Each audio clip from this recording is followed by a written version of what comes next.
Hello, folks. Welcome back to WW2TV. Not sure what happened with the earlier stream. We'll rearrange for another time. No worries. These things are sent to try us. So I will do an impromptu Ask Me Anything. So here we are, which means I have swapped my water for a beer because it's Ask Me Anything, so I can be off duty, so to speak. So Gary said in the comments of the show that we postponed to give you a kind of an update on where we are with the channel. So I'll do that first, then we'll do some questions about movies or books or something. So views this year have been astonishingly bad, except for a big peak back in January and February. And that was when myself and other creators were trying the shorts, the little 1-minute videos, which the opinion back at the time was they would help generate more traffic, and it definitely brought in some more views for the channel, which saw that surge back in January, so nearly a year ago. But then over the course of the year, the creators decided that shorts actually don't help the channel. What happens is the people who watch the short content don't go on to watch the long content. And because of the Olympics, because of the Euros, because of politics, elections, Israel, Ukraine, everything else that's been happening this year, views have been low all through the year. But in terms of running World War II TV, don't particularly worry about that because I have you guys and the fact that I have a high number of patrons compared to the size of my channel and the number of subscribers I had. So I'm going to start by saying, basically, thank you to you guys for being patrons. I've just put the banner running now. All the people who signed up in the last few weeks, their names are passing right now. So there are two ways of supporting the channel. One, you can become a YouTube member, which is via the YouTube platform, which helps. It certainly is income, but YouTube take about a third of the income of that. Patron is 95% goes to me, and it's flexible. You can set your own amount, but I'm not here to talk about fundraising and stuff. In terms of content, as you've noticed over the next few days and weeks, it's rather a random selection of shows. I at various points was thinking of doing an Italy week and a Hurtgen week and an Ardennes week, and it was tricky to find enough guests to fill out a week of Ardennes stuff or a week of Hurtgen stuff. We had Will Hogan on last week talking about Ardennes. We've got another Ardennes show coming up in a few days' time. We've got a midway show with Mark Stilley coming in. So what ended up working is that just doing these sort of random shows, and then when I get into the new year, I will endeavor to get back to the theme weeks. But while we're talking about that, I might as well ask you guys who are watching now what you prefer. Do you prefer to have a variety of shows in a week? So Pacific on a Monday, Ardennes on a Tuesday, North Africa on a Wednesday, that kind of thing. Or do you prefer the theme weeks? I personally don't really mind. I see value in both. I like the fact that with the theme weeks, we get into a subject like the Scheldt week. And the Aachen week were weeks we did fairly recently. That I like the fact that over the course of a few shows, people's knowledge builds up profoundly about that one subject. But the downside is if you're not interested in the Scheldt estuary, and there are people who unashamedly say, look, Paul, or Woody, I like your Pacific content. I like your, your airborne content, whatever it would be. They might not watch one of the weeks because that's one of the issues with my channel is that I put out a lot of content. Now, some of the channels that put out maybe 2 or 3 shows a month, they get more views per show because they're spreading their content over the course of a month. And I realize everybody watching, you've got lives, you've got jobs, you're retired, you've got grandkids, you've got kids, you've got things to do, you've got other channels and podcasts to listen to. So sometimes people have to be selective, and they will say, okay, Woody, I'm going to just stick around for your Eastern Front content or your D-Day content or whatever it would be. So I say it doesn't really bother me, and I imagine that as I'm looking at the responses coming in the comments, people are kind of happy with everything. They like the theme weeks and they like the kind of the scattergun approach.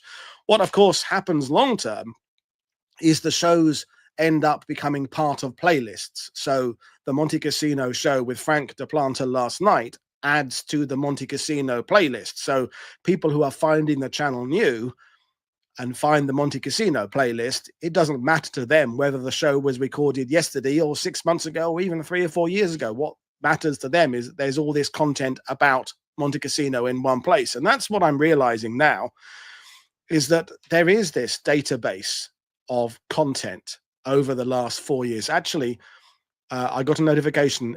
My World War II TV YouTube channel is 6 years old yesterday. So this is 6 years plus 1 day. Now, I didn't actually start putting much content out regularly until 2020. There was a couple of things before then, but it's 6 years old, which is not as old as some, but older than others. So yeah, and there's something like 1,700 videos on this channel. It's very hard actually to get a list. What you can't actually just say how many, because there are trailers, there are the pre-records, there are the lives, because you know how YouTube works. The live videos go into a different category than the pre-recorded ones. So ones, for example, I did one with Mark Forsdyke about the Suffolks in Burma. That's not in the set of the list of live shows.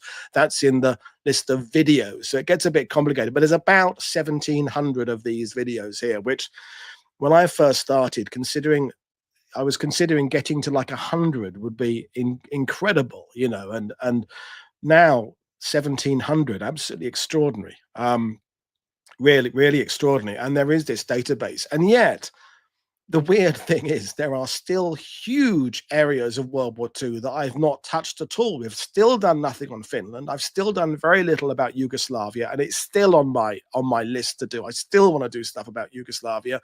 We could definitely do more stuff about the Sino-Japanese War. We haven't done that much on Stalingrad, for example. We haven't done much on Central Africa or East Africa. We haven't done a huge amount about the Mediterranean. When you think about it, with John Parshall mentioned, you know, we're talking about Iran and Iraq and those other countries that sort of in that middle part of the area. We haven't done much about that. Haven't done much about Hungary really, or Romania, Bulgaria. Haven't done much about that. So Persia. So crazily, there is still a lot more to go. And I'm always saying this: the single most common question I get is, are you close to running out of content? And absolutely no, I'm nowhere near running out of content. My list of potential guests is as long, you know, 3 or 4 pages of Word document. I've got a bookmarks folder on my Chrome browser of potential guests' websites, some of whom I haven't actually even bothered to approach yet. Good question, Ian. There's someone, a viewer, and his name escapes me right now. He just sent me a message a couple of days, Richard, I think it is, who's trying to work. He's a bit of an IT guy on providing a list of the shows on World War II TV so that I can put it on my website. So it's like a searchable index. That could be something that I will get in going. And we've got someone here on their first live show. Well, that's a very good question, but how much, if anything, would the war have changed if the Axis had worked together? Yeah, no, that's something that definitely worked to the Allies' advantage, is that the cooperation, the cooperation between the Italians and the Germans was marred by their different aspirations. Okay, Hitler and Mussolini kind of got on, but the Italian government wasn't even functioning well in terms of where to put its money towards its navy, towards its air force, towards its army. But they didn't particularly coordinate things with the Germans, and there was almost zero coordination with the Japanese. And I don't know how it would have worked on a practical level if you consider how at times strained the relationship was between the UK and the US, and the UK, US, Canadian, Australian, New Zealand dynamics. And they all spoke the same language with basically a similar culture. Trying to kind of predict how the Germans and Japanese would have worked together. Yes, they had signed this sort of Axis agreement, but it's a very good question. I can only assume that if they'd worked better together, the war would have been longer. It can't have made things worse. Then what the Axis powers working together could only have made things worse for the Allies, I think. But how it would have done, I don't know. Yeah. So guests are coming out of my ears. So that's something. So the consensus seems to be you kind of like the theme weeks, but you kind of like the random shows as well. And I kind of, that's how I feel, really. So that's it. going just about the whole long form content, I don't think YouTube and the other platforms are going to get any better. I do get messages every now and then saying, why don't you move to another platform? There's Rumble and things, but Rumble is not supported in France, so I can't use that because I'm in France. It's rather like the Twitter and Blue Sky thing. I had set up an account on Blue Sky maybe a year ago, and I wasn't using it. Eventually, I made the move. I mean, I'm still putting a little bit on Twitter, but Blue Sky really is taking off. There is at the moment no viable alternative to YouTube, and YouTube at its heart, if you are not aware of what it really is, it's a search engine. Is what it really? It's a search engine with videos. And as search engines work, and I'm not an IT guide, it's all to do with popularity. And we're into the same kind of conversation we get with AI, in that as AI moves forward, AI isn't necessarily looking for the correct information. So I see Niels is in the audience there. So Niels, I would now absolutely say, is the #1 expert on the German army and military in Normandy prior to June the 6th, 1944. And his books on one volume is out, one is just about to be out, but it'll take a long time for Niels's work to be spread around the internet. So unfortunately, if an AI generated thing was to be looking at what is on the internet, it might even find some of the awful, D-Day through German eyes stuff, because it's been spread around a lot. So it works by popularity, not by accuracy, which brings us back to the fact that hi Niels, my shows, a really good show will get 70 or 80,000 views on my channel. Some have got a bit more than that. A solid above average show will get 15,000, 20,000 views, but an ordinary show will get 2,000 or 3,000 in its first few weeks, which for my standards, I'm really happy with that. But that is nothing compared to the big channels on YouTube. And I don't just mean history channels, I mean big channels generally. And I try not to look at these kind of, not necessarily AI created, but these little short 10-minute World War II things. Some of these channels start up very quickly. And I have hats off to Rob, History Explorer, whose channel is only a sort of a year old or something. And it's getting, I think he gets like 8 million to 10 million views a month. I've only had like 15 million views in total or something. So, and he's doing good work, but it's that short form. It's that 15-minute length of show, which does just seem to work with the algorithm. And the algorithm seems to favor uploads rather than live. Just let me have a sip of beer. Doom Bar, by the way. Cheers, everybody. So that's going to be the way YouTube is going to be working in the future. And we just have to, that it's YouTube. That's it. We all have to work within its confines. We all have to work with the way it works. And there are issues with people's content being downgraded to not suitable for advertising. If I do something about the Holocaust, it is not available for not usually approved for full advertising, which makes sense. Who would want to advertise cookies, for example, in the middle of a video about Auschwitz or something? So we have to work with these rules, but that's enough. So yeah, well, we'll get back to some questions now. Rob has been on once. He did a show about artillery. I forget what it was called now. The artillery fire plans, something like that. I'm going to say about 9 months ago, something like that. Yeah, and Sal is just saying, from what's going on with shipping, here's my students in my World at Wars classes just completed a database on all of World War II TV episodes, grouping them into theaters, operations, links to books and others. Wow, that would be good. If you could provide me with access to that database and I could shove it on my website, that would be fantastic. Not that many people go to the website, they just use YouTube. But let's do a few questions. So I'm not going to necessarily put them in order. So there's one there from Seamus. How effective was the Royal Navy during World War II? Do you think its effectiveness and contributions underrated in popular mainstream British culture? Yeah, it's probably overrated now, underappreciated now. I think there was an era when the war was being fought, and just after all, when the Royal Navy being the senior service, the Royal Navy had these Admiralty publications that were coming out during the course of the war, and although they were not revealing information about some of the gadgets and the torpedoes and the sonar and all that kind of stuff, they were releasing information, and there was lots of great shots of in these pamphlets and booklets about, you know, the shipping in the Mediterranean. I think at the time the Royal Navy was appreciated.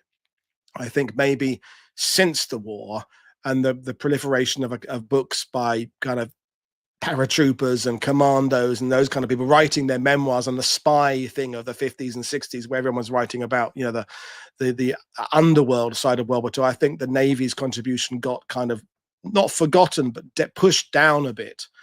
So that I think is an issue there. So I think the problem with the Royal Navy, in terms of understanding it, is that seas and oceans don't really have those boundaries. In fact, wasn't it fairly recently that the National Geographic Society decided that there is really just one ocean? Although we label them the Pacific and the Atlantic and what have you, is that in terms of how geography works, there is just the one ocean. So when we look at the campaign, like in the Netherlands, we can say, okay, the land campaign that's where Belgium stops, that's where Netherlands starts. So we can kind of get our head around that. But with the Navy's contribution, and I'm making a difference between the British and Canadian and the Royal Navy, those serving with us, the Duke forces, and the American Navy, is I think there's a lot of overlap. You know, ships are moving around from theater to theater. Some of the carriers and battleships go from the Med to the Atlantic to the Far East. So I think it's hard to kind of track it all. And there has, you know, the Greyhound with Tom Hanks was only the last Navy movie I can think about. But back in the 50s and 60s, you had Cruel Sea and Sink the Bismarck and Above Us the Waves. I think there was a lot more awareness of the Royal Navy back then, that now perhaps is less well talked about. I think books about paratroopers, books about POW camps probably sell a bit better than Navy books. So I think, yes, it is underappreciated. But I think the Royal Navy, and if we include, of course, as we should include, all the forces that are serving with the Royal Navy, so Australia, New Zealand, and Danish and Norwegian, don't pick me up on not listing every single nation that served with the British. And it's complicated as, are they with the British? Are they alongside the British? But I think their contribution cannot be overstated. I mean, the keeping the shipping of the North Atlantic open, I think it was incredible.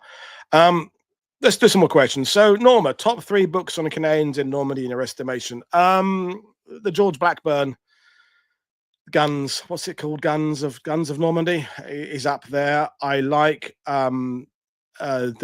what's his name? Queen's Own. I did no preparation for this, folks. The Queen's Own Rifles of Canada guy on the beach. Charlie Martin's book, Battle Diary, from the Juno to that one's a really good one. If I can have it as a set, Mark Zelke's 3-volume set. Of course, Ted Barris's book on Juno Beach is really good, but it's maybe a starting point, because Mark goes into maybe more detail than Ted, but Ted is a legend. They're my favorite. I do like the Airborne one by what's his name, the paratrooper. I can picture his face, but I can't think. Courage something. What's his name? Something. He was up at Verrières on D-Day. You'll know his name. I can't think of his name. You know who I mean, Norma. What's it's gonna really bug me now. Hartigan, Dan Hartigan, whatever it's called. It's a great one. And I would also say, and I think I've said this before, I no longer think that Juno is the forgotten beach. I think it probably was the forgotten beach. I think after the kind of Jack Granestein era and kind of Canadians downplaying their history back in the kind of 50s, 60s, 70s, I think maybe at that point it was the forgotten beach. But I think because of the work of Ted Barris and Mark Zelke and David O'Keefe, and there's David's book about the Black Watch, of course, is up there. No, there are no British equivalent to the US Army Green books there. So I think thanks to the work of those people now, if they're Mark Milner, Stopping the Panzers, that's a fantastic book. Yeah, there we are. That's it. Yeah, Rising of Courage, that's the one. I felt courage was in the title. I've got 1,700 books or something. I can't remember them all. I think now, if there is a beach that's the forgotten beach, it's Gold Beach. I think Sword and Gold would have been vying for that. But thanks to Stephen Fisher, thanks to the fact there were commandos on Sword Beach, and Sword connects with the airborne. Now, of course, people write about the Mulberry Harbors, which is Gold Beach, but it's not Gold Beach, Gold Beach, Gold Beach. So I think Gold is probably is now the most forgotten beach, but it's not a fixed league table. This is even in just my relatively short time studying the World War II, which is the last 40 plus years, is the historiography. Who was being written about when I was a younger person, and who is being written about now, and it's changing, it's evolving, and the people are going up and down the league tables. I mean, when we're talking about league tables in terms of the D-Day beaches, the number one talked about beach will continue to be Omaha. I cannot see that going off the number one spot, and then it's going to be either Utah or Sword or Juneau vying for number two. But right now, Gold, I would say, is the bottom of the bunch. This is a controversial question. Let's get this one in there. Why do the majority of Americans oddly think that they somehow won World War II and saved the world despite joining late? I don't think I think that was a thing. I don't think it's as much of a thing now as it was. I think, and that the way you've worded it, Rob, is kind of, it's not there are better ways of wording it, although I see exactly what you're getting at there. I think Stephen Ambrose had a lot to do with that. The way he wrote about World War II in a kind of a, it was history, but it was entertainment history, and he would kind of, exaggerate stories that pleased him and downplay things, and the whole thing about a British guy, British landing craft coxswain being forced at gunpoint to go into Omaha Beach, all that kind of bollocks. So I think that was an era. I think it's changed. It's not the same case now. That when I was first guiding in Normandy, Americans had pretty much the only author they read was Stephen Ambrose.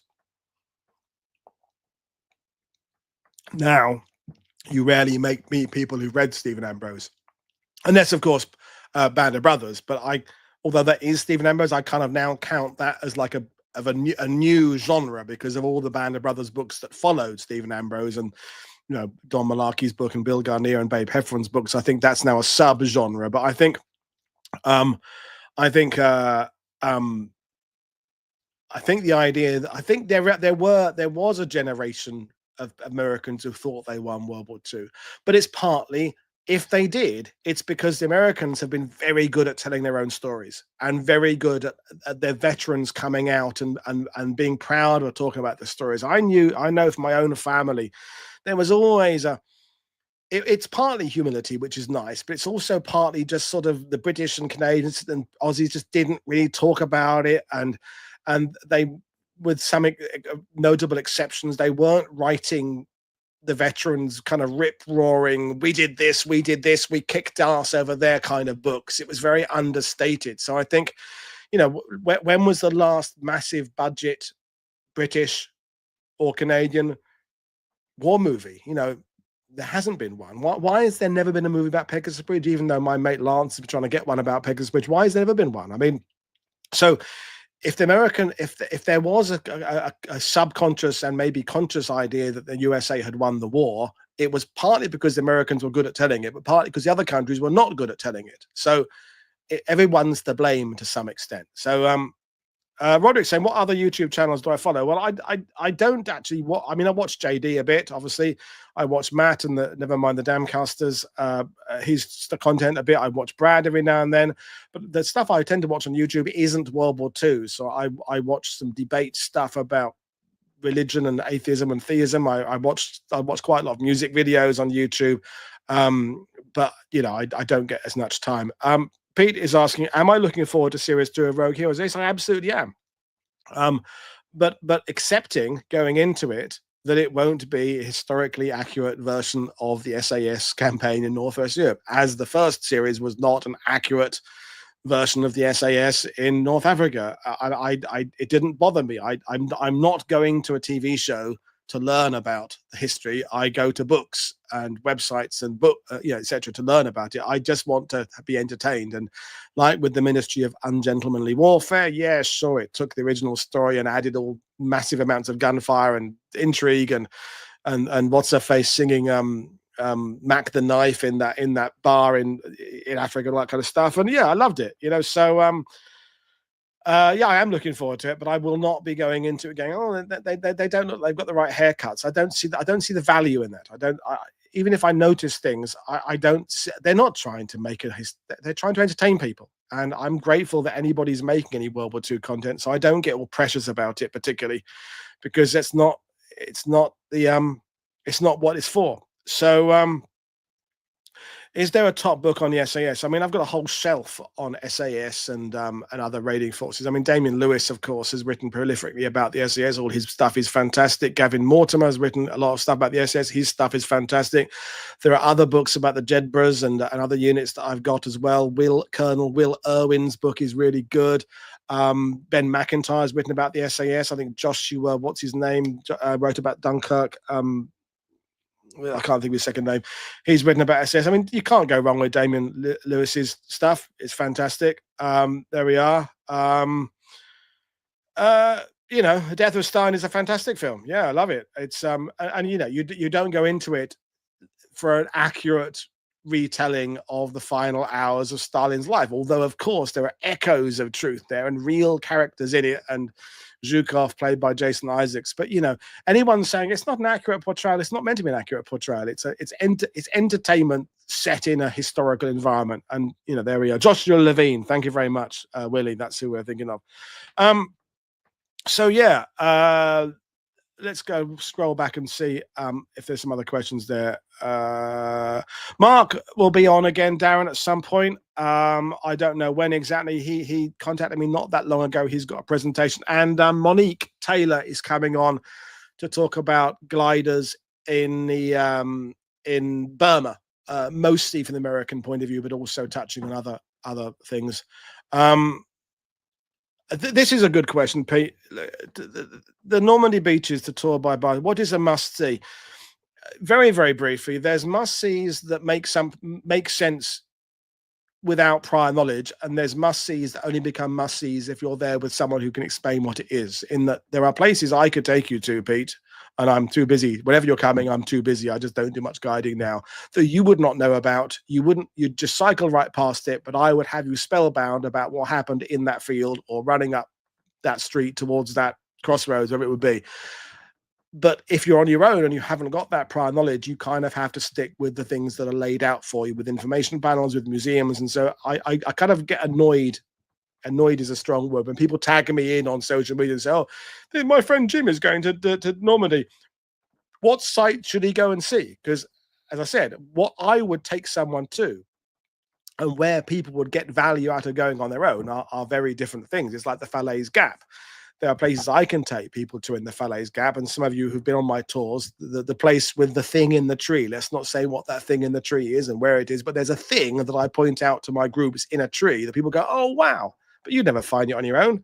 I'm not even going to tell you how to get there because you'd never find it. But that's the kind of thing about having the knowledge of the actual locations. Cornelius Ryan, by the way, great. Is interesting thing because I have all of his books: Longest Day, Bridge Too Far, and the Last Battle for Berlin.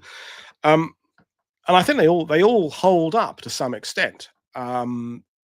The thing about how he particularly wrote The Longest Day, while we're going down on a tangent, is that to get stories from veterans, one of his key methods, and his researchers, was putting requests in Reader's Digest magazine around the world saying, were you involved on World War II? Were you involved on D-Day? Send us your story. Now, inevitably, that approach gets a certain type of person coming forward. In that, if I was to stand in the middle of London with Speaker's Corner, for example, with a bullhorn and say, come and tell me your ideas about a new Britain, let's say, a certain type of person would venture forward to offer their views. Most people would walk past going, yeah, I wouldn't do that.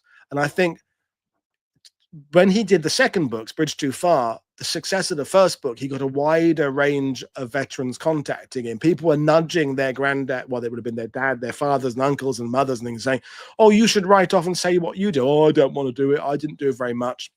But the people who wrote back for the longest day were the people who wanted to tell their stories. Now, there's nothing wrong with that, but it did mean a certain type of person came forward with possibly a suggestion of exaggeration involved. And certainly some of the classic accounts, Niels is probably nodding right away now, some of the accounts that we take as gospel from the longest day are at best exaggerated, at worst made up, or constructed by someone who wasn't actually there. But Cornelius Ryan remains really important. Another person from that era who should be talked about in a better way more often is Chester Wilmot's. Chester Wilmot's Struggle for Europe book, which came out in whatever it was. He was a journalist. Was he Australian, Chester Wilmot, or New Zealand? I think he was Australian.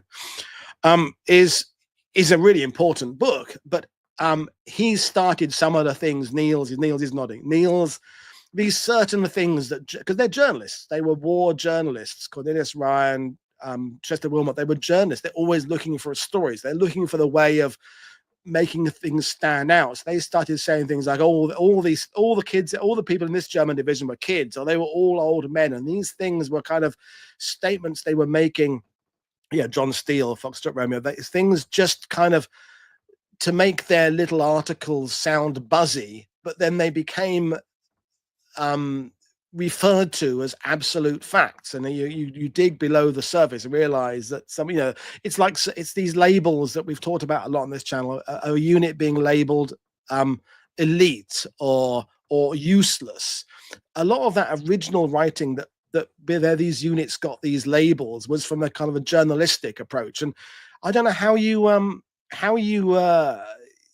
what criteria do you use to define whether or not someone is elite or not, or some unit? It's a very arbitrary, throw out to a group of football fans in a pub who the greatest midfielder ever was, and you'll get a raft of different suggestions, that kind of thing. So, it's, do I know of a guy called Peter Forms who does talks about Paddy May? No, I don't. I don't know. So let me know about him, as I'm always happy to have more people come on and talk about that.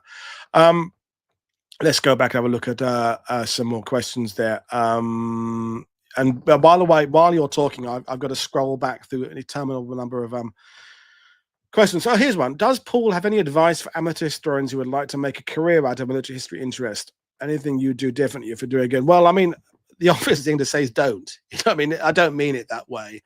But Alex Churchill, look for the video with Alex Churchill, How to Be a Historian. To make a name for yourself and to make money out of military history is really tough. So have a sip of beer again. Talk amongst yourselves. It's like music or amateur dramatics, okay? If you want to just tread the boards in your local theatre group and do a Guys and Dolls and or a Gilbert and Sullivan and do the Christmas pantomime, easy enough to do, and you retain your job in insurance or whatever it is. And the same with bands. You can have a band, you play a few pubs, maybe you play a third line head, not the headline, kind of a supporting act at a festival near you, and the star act to someone who are well known around the world. But making the leap to actually making a career out of it is really tough. You've got to have some kind of niche. You've got to work ridiculously hard. You've got to get your name out there, and it's hard to do. One of the things about the way military history writing is working now, and writing is different to TV. TV work it's all about, and I am woke, and I am quite happy generally being labeled woke. I think wokeism can go too far, but I'm more woke than not woke. And quite rightly, TV shows are casting from a wider variety of colors and ages and demographics, and that's great. So, there will be some more myth shows coming up, but not in the immediate future.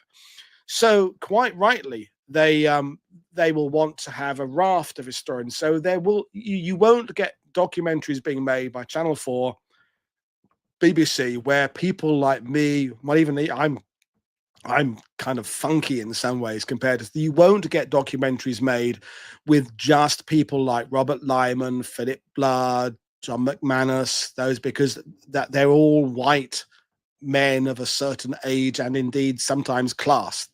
Programmers will be full of people from across the, and that's good. So that's the way TVs work. Writing is a bit different, but writing, one of the things I've noticed is there's a different, there are leagues of marketing in terms of historians. I'm not going to say who's in which category, but to get in that cover out category where your books are at eye level in Tesco's, in the rail stations, in different countries, involves having agents and the right people and knowing the right people and building up in many cases years of contacts, going to other people's book launches, being a part of their things, going on their podcasts, being part of their things, and then when your book comes out, allowing the people around you to help come bring you forward.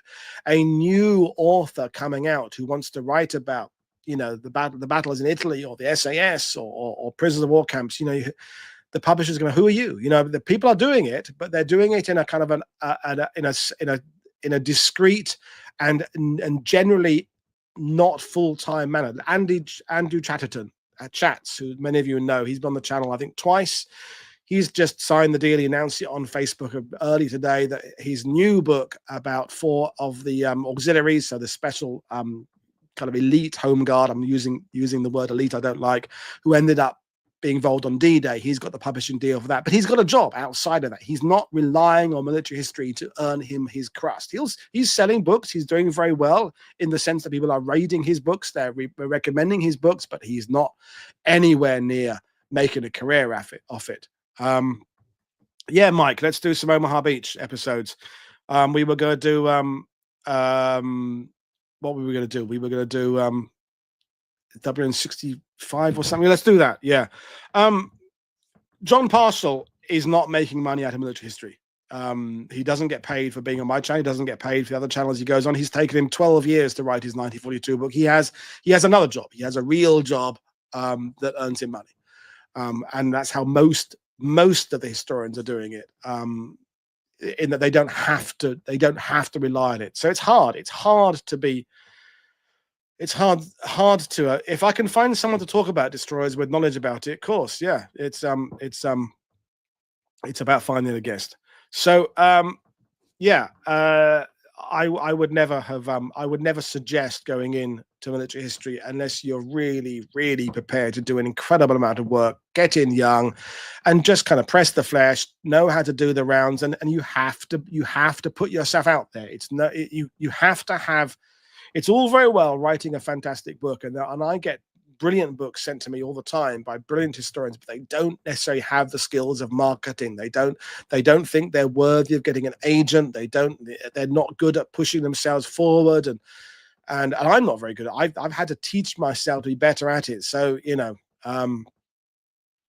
yeah, there should be more. African American historians, for example, and are the establishment is doing a similar thing to them than it is to women, in that they're being invited into the circles, but they're still being expected to talk about race studies. So if you're a Black American historian, you're kind of expected to talk about, you know, Black troops in the Civil War and civil rights and the Tuskegee Airmen, that kind of thing. There was Dr. Adrian Lewis, who wrote a book on Omaha, probably 30 years old now, who probably the first historian I can think of who was Black but wasn't being noticed for being Black. He was being noticed for writing about D-Day.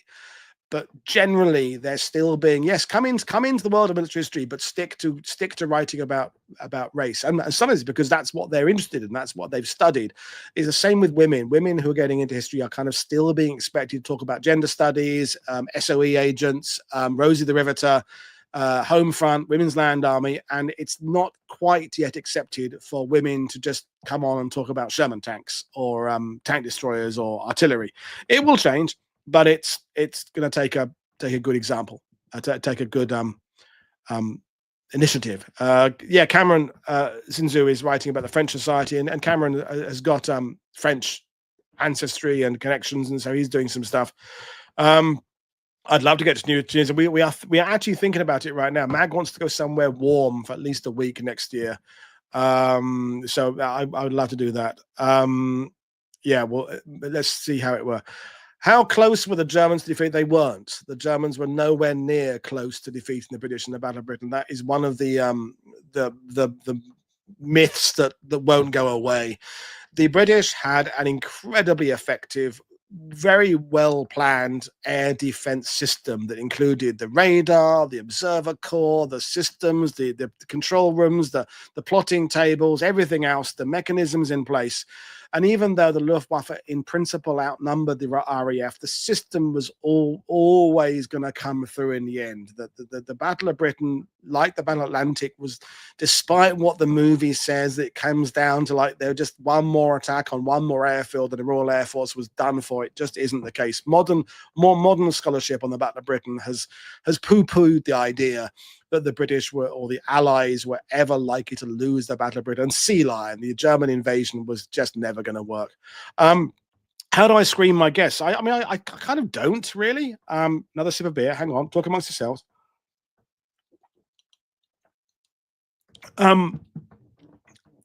In that any opinion is valid to some extent. Okay, anybody who's done work on the subject will have done the work on the subject. Okay, and we're at the point now where if someone comes on and talks about, you know, Iwo Jima, for example, even if they have different opinions to someone else's opinions who's already been on the show, you viewers are very good. You viewers are essentially do your own screening. You're the ones who will decide, yeah, I don't like this person, I don't like their attitude, I don't like what they're saying, or I don't think that person has mastered that subject. But people wouldn't contact me unless they have some level of mastery of their subject. Now, some of them are better than others at conveying it to people.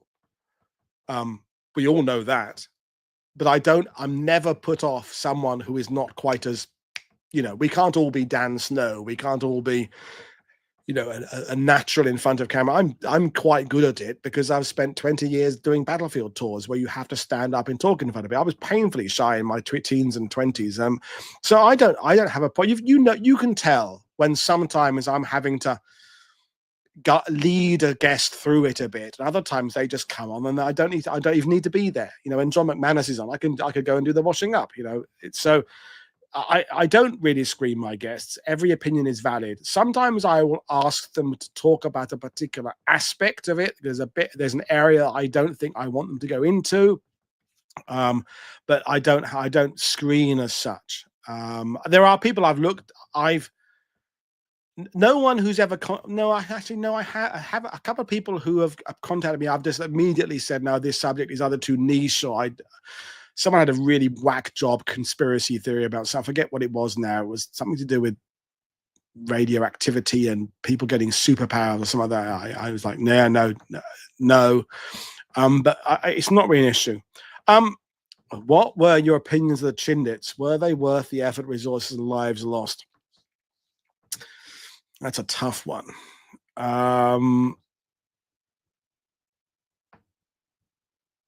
No, but maybe yes.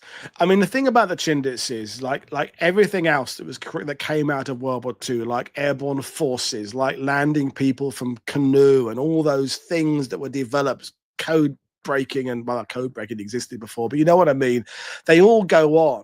I mean, you look at what the Americans are doing in Vietnam, you know, long range patrols that's all out of the Chindit handbook and Merrill's Marauders and the Alamo Scouts and all that kind of stuff. So the Chindits have an important role to play, and Wingate, some of his ideas were incredible. The implementation of them was a bit poor, and you know that, yeah, lots of people were killed, and I mean you know, Longcloth and then the one in it's a tough one. it's a tough one. It's back to that the chestnut. How do you measure success? If you include the Chindits in with the Merrill's Marauders, in with the SOE, all those other new things that were being brought into the Burma theatre as a whole, the whole lot combined absolutely had an effect on the war. And I think the Chindits as a concept had an effect on the war. But yeah, yes, it's a tough one. But I definitely don't think losing lives is necessarily an immediate strike against anything. Bomber Command were, I think, suffering incredible losses in their first years of the war. The 8th Air Force, the early British parachute regiment raids were notoriously costly. The early SOE agents stood far less chance of coming out alive than the later SOE agents in France and Belgium and Netherlands. So, you kind of have to go through an apprenticeship, and apprenticeships in war involve people dying. That's the bloody thing. So, it's really hard. Yeah. I think on the whole, on balance, I think the Chindits were a brilliant idea that could have been implemented better. On balance, it kind of gets a 6 out of 10 for me, maybe. I don't know. It's hard. Pacific effectiveness of naval gunfire. It's a subject I'm not a big expert on, but basically everything that the US were particularly good at developing better systems, and I think the Canadians and Brits are better. If you talk about artillery generally, so naval artillery, ground artillery, even if you're talking about artillery in the sense of bombs from the air, everything went through a massive radical revolution during World War II, as well as an evolution. And by the end, the US were getting pretty good at doing things, but all of it took a long time. Guadalcanal is the kind of the proving ground. Guadalcanal, as John Marshall said a couple of nights ago, is where, one of the most pivotal battles of the war, and yeah, lots of it went badly, but lots of it came out of it came infrastructure, organization, doctrine, and systems that were improved upon. We've done a couple of shows on the channel about how the US really swiftly developed an amphibious warfare doctrine, because they're doing so many island invasions. Yes, every single one is different. You can't compare Guadalcanal with Tara, with Peleliu, with Guam, with Tinian, with Iwo Jima, but the basic kind of principles of how you get people from ships to islands, they're doing. I mean, the Allies in the ETO, you're talking about Torch, Sicily, Salerno, Anzio, Normandy. That's it. That's the 5 real notable scale. Dieppe is not a full-blown amphibious invasion. Over 5 invasions, you're not, would you think you would have had mastered football after 5 matches as a coach? Of course you would. You need a season at least. So the Pacific, there are enough landings to really develop a way of doing things. I hope that answers that one fairly well. Yeah, so let's go back for some questions. Dragoon, Dragoon as well. Although Dragoon, it's a bonus, isn't it? I mean, it's not it's an important one, but it's not an essential one. The war would have been won without Dragoon happening. I mean, I suppose you could make that argument about Anzio. You'd need to have a landing in Italy. That's if we go to Italy in the first place, which, as Frank said last night, he doesn't think we needed to bother with Italy at all, although you need the Foggia airfields, of course. But we definitely, do we even need Sicily? Some people say we didn't need to go to Sicily at all. We definitely need North Africa. We've got to remove the Germans and the Italians. Well, they've kind of already gone by the time not quite. Yeah, Torch happened. You need Torch. And I guess you need Husky, and I guess you need at least one into Italy. But I don't know that you need Dragoon. It was a good bonus to have. But yeah, I'm going to have a sip of beer. Hang on. Yeah. Oh, yes. The port is the hi, Bill. The port is the argument for Dragoon, but that doesn't necessarily make it necessary. I think it was. I think we were right to do it, and I think it was, on the whole, it brought more benefits than it gave us negatives. And I don't know how you could have committed if you'd said, people said, well, could you have piled the forces into the south of France into Normandy? Well, in August 44, July 44, the beachhead really couldn't really have coped with many more divisions. The problem wasn't not enough people in Norway. The problem was not enough space to envelop. So piling in more divisions to sit behind the front ones, I don't know that they could have necessarily been used in Normandy. So I suppose you've got, this is the thing about 44, is you can do multiple things at the same time. This is the difference between 42, 43, 44. And 42, we can just about get one thing done, and even that tends to be done on a shoestring. But by 44, we can go, okay, well, we no longer have to choose between this or this. We can do them both. So yeah, there we are. That's that. That's a good point. That's a good shout, Darren. Greece is another area we've not talked about enough, and the Adriatic generally. I mean, it kind of gets the Adriatic kind of morphs into the Yugoslavian campaign at a certain point, with the seas all aligning. As I said earlier, there's only one really big ocean. Yeah, Greece. Well, I mean, even you could even make an argument for some kind of large-scale landing in Yugoslavia to draw German forces off there. But yeah, we're going off to a massive, great rabbit hole there. So let me go back through some. Someone's trying to get you don't know a thing about occupied countries. What's your point there, Mega Rebel? You often come in with quite pithy comments, Mega Rebel. What's your point you're trying to make there? Put it again, and I'll answer it. Will I do Montgomery in the Battle of the Bulge for a relaxing, non-controversial show? We have kind of covered in tangentially. Jonathan Ware a couple of years ago did the British in the Ardennes, and Montgomery came up, and he comes up kind of as part of it in the Ardennes. And the show we did with General Daniel Bolger about American Armored, he mentioned Montgomery very favorably about what his role in Normandy, the Ardennes. So yeah,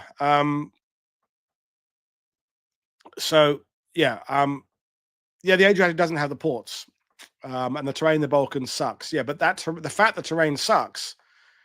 If you put a landing there, if you can spare a few divisions there, the Germans would have to have sent some divisions to counter it. So would sending German divisions there? I don't know. I'm not clever enough to kind of think about that. But yeah, I don't know. Yeah. Anything between Churchill and Stalin the meetings. I mean, Giles Milton wrote about the alliance between Stalin and Churchill and their personal beefs with each other and how complicated it was. And, we talk about relatively easy the relationship between the US and the UK was. The relationship between Churchill and Stalin, and indeed Roosevelt and Stalin, was complicated at best. So, it's a complicated relationship. What's your opinion about Patton as a general? Well, Kevin Hemel, who's written a 3-volume study about Patton, the idea that the Germans had him ranked as the best Allied general, I don't know where that comes from, but it's not true.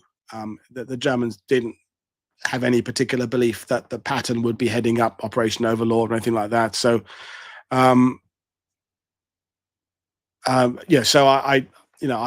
that's not the case. I mean, Patton, like most of these generals, there are things he's very good at, and there are things he's not very good at. And I find myself with Patton is like I'm mostly in I don't really like him. Hi, Marty.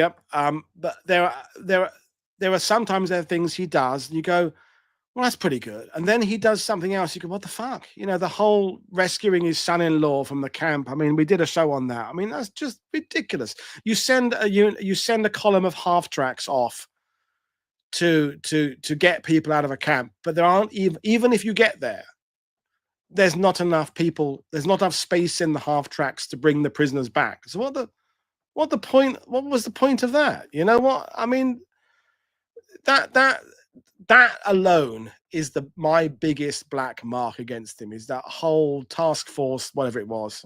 Someone will remind me what it is. But task force Baum, isn't it? Just ridiculous. And yet he can do things. I mean, moving his force up towards the Ardennes was pretty damn good. You know, Metz wasn't very good.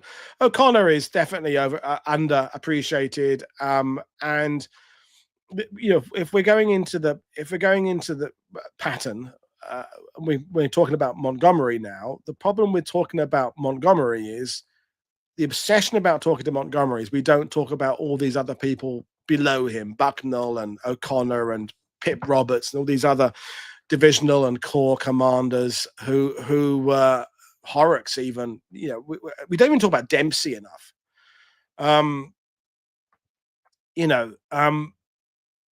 Montgomery overshadows everybody else. That's the issue. And yeah. So Montgomery, Trent, this came up in the comment, the question I put, the poll I put on the channel a few days, well, a couple of weeks ago now. There's an idea that to win a war, everything has to be 10 out of 10, right? So let's use sports as an analogy, okay?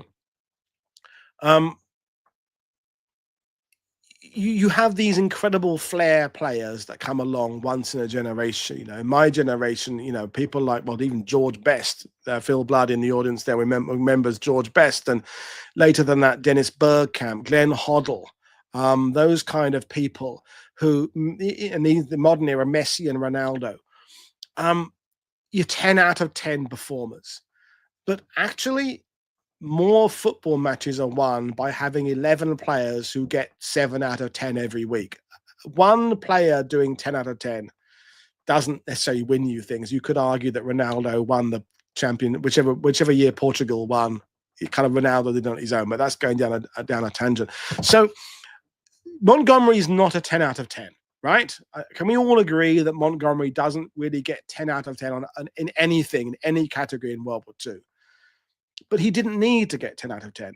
He needed to get a solid, consistent, even 6 out of 10 consistently will get you there. Now, Bradley, and Phil Blood, his ears will prick up. Bradley would love to get as high as a 6 or 7 out of 10. Occasionally, Bradley can do an 8 or 9. I think Cobra was very well done in Normandy, and it is Bradley, although I would argue that Middleton and 7th Corps commander. My brain fails me. Oh, Jesus Christ. You know who I mean. Fought in Guadalcanal. My brain just gets really crappy now. You know who I mean. Lawton Collins, Joseph Lawton Collins. Collins and Middleton has much to do with the success of Cobra and the Armour Division commanders.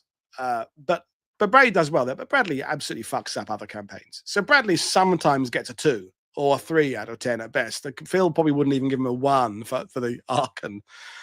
But Montgomery, and okay, the biggest stick we beat Montgomery with is of course, understandably, Market Garden.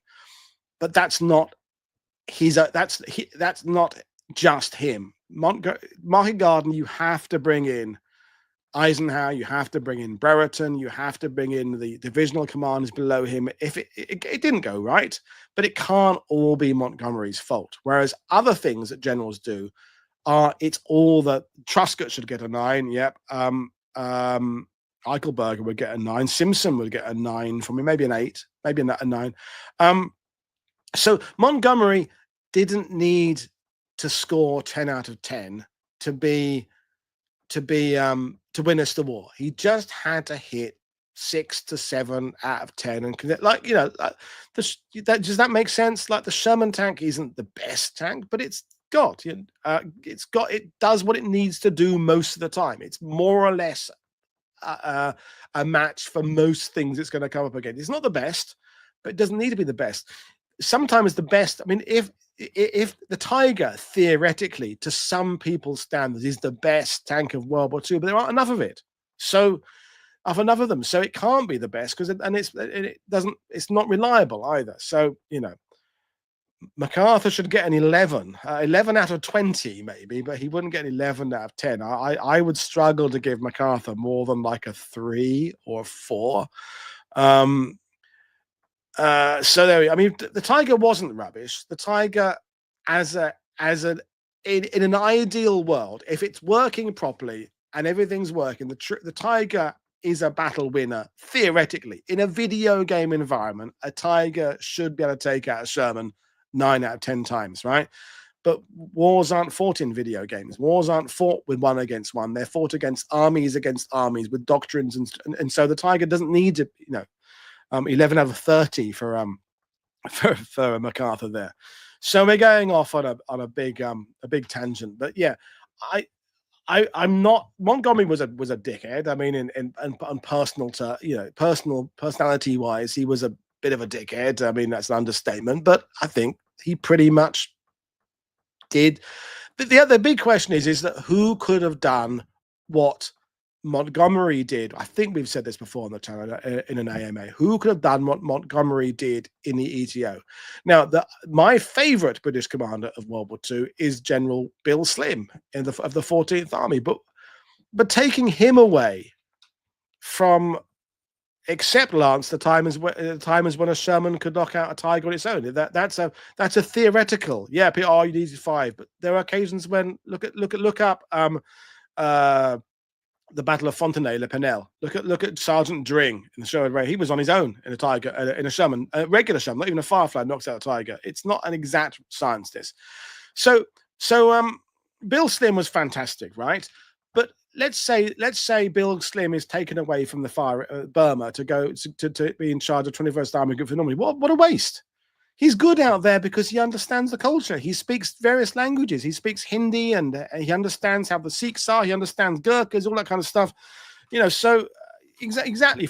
Yeah, they continually fail, but in principle, they're the best tank. But in principle doesn't mean anything. In principle, that's the Lampard and Gerrard argument about the England midfield back a generation ago, right? Theoretically, they were the 2 best players playing in British football. They should have been ideal as a centre midfield pairing, but they weren't. In principle, and in theory and in practice are very different. So there we are. So Slim was the best general for Burma. Mad Cat said that, but he would have been a waste taking him away from Burma. Mega Rebel, are you trying to pick a fight? You seem determined to just kind of be a bit of a, the dick you're being the Montgomery in the conversation right now. You're being a bit of a dick. Just wind your neck in. We're all here to be friendly with each other. Stop trying to bait people and suggest there's, biases and things going on there. There are biases in the sense people are asking me what I think, okay? And I say what I think. So there we are, I did miss your Bradley stats. We say it again, and I'll put it up there. But yeah, Bradley is, occasionally he gets a high score, but more often than not he doesn't. So there we are. Let's go back and find some more questions, or post them again, because I'm not going to go back through the whole lot of questions you there. I'll have another sip of beer. I've nearly finished my pint now.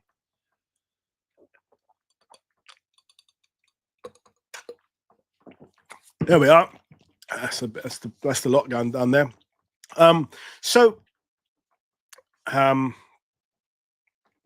Have I ever thought about doing a show about the operational histories of the SS divisions? There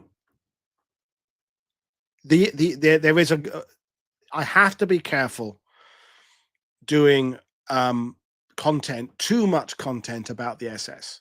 Now, when I have someone like Dr. Philip Blood coming on talking about the SS, it's very different because he's a proper academic who has studied this stuff, who lives in Germany, and yeah.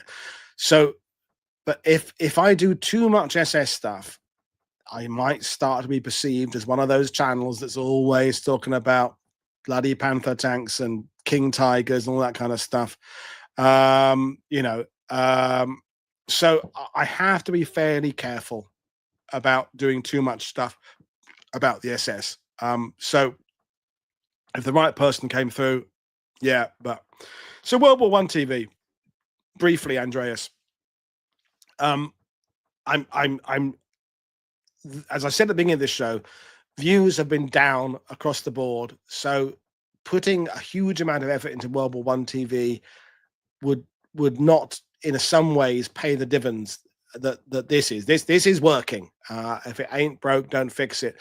Louise might be a potential to take World War One TV forward. The problem is she's available the same kind of time I'm available, which is the evenings, and so I'm doing a lot of content. I'm kind of on the horns of a dilemma about it right now. Is just how much to even if I have someone else doing the hosting, it's still adding a hell of a lot of work to my schedule. And I don't want World War One TV to go away, but it's just right now there's not enough days in the week to invest in it. So it's not gone. It's just it will just kind of come around again at some point, but I don't know. So there we are, just for you. -2 for Aachen, -5 for Ardennes, -10 from Herkenrol. But good grief, I didn't know we could do minus scores. You're changing the rules on me, Phil. Yeah, I mean, it's like, but 0 times 0 is still 0, isn't it? I don't do maths, but yeah, well, there's your opinions there. So, do I watch The Faction? No, I don't. Don't think I've ever heard of it. So no. So in the Northern Lines, history books is 90% social history, like Holocaust, occupation, resistance, 10% military history. It seems reversed for Britain. How is it for France? There's a good question to kind of bring up a wider discussion. Britain and Australia and New Zealand and Canada, let's leave the US out from, were never, their home shores were never occupied. Okay, there was the Channel Islands, and yes, Darwin was bombed in Australia, and there were and New Guinea as part of Australia. Let's not split hairs here. But Britain has been able to look at World War II through the lens of not having Nazis march down their streets and that kind of shit, right? So Britain has always had a slightly, include myself in a slightly romanticized idea of things, when we could just focus on brave Tommy Atkins, running through the desert and killing Jerrys and fighter pilots in the skies of Kent, all that kind of stuff. France's biggest issue, and I've been living in France for 23 years, is that it had to overcome its whole culpability in the bad side, and Vichy France and collaboration and Pétain. And it didn't really know how to confront that for a long time. In the recent years, in the last 10 years, 20 years, I think it has finally come to terms with that. I don't know when the Netherlands is on that score, or Belgium or Norway, but France, because I live there. So, I could go in the other room now and switch the TV on. There would be something on one of the channels if I, hop it around about Pétain, about collaboration, about Vichy, about Drancy, the camp outside Paris, if you saw me and me and Matt were in Paris a couple of weekends ago. We went to the Veldiv, the cycling stadium very near the Eiffel Tower. It's gone now, where the first roundup of Jewish children from Paris, and there was not a single. Now, the way the French used to tell that story it was a horrific moment in France's history. Thousands of young kids sent off, mostly to their deaths, is that they framed it as it was the Nazis. Well, actually, there was virtually no actual German troops there. It was the milice. It was the French authorities doing it. And when the film The Roundup, or Le Rafle in French, with Jean Reno and Mélanie Laurent came out about 20 years ago, the poster was very radical because the poster didn't have a Nazi on it.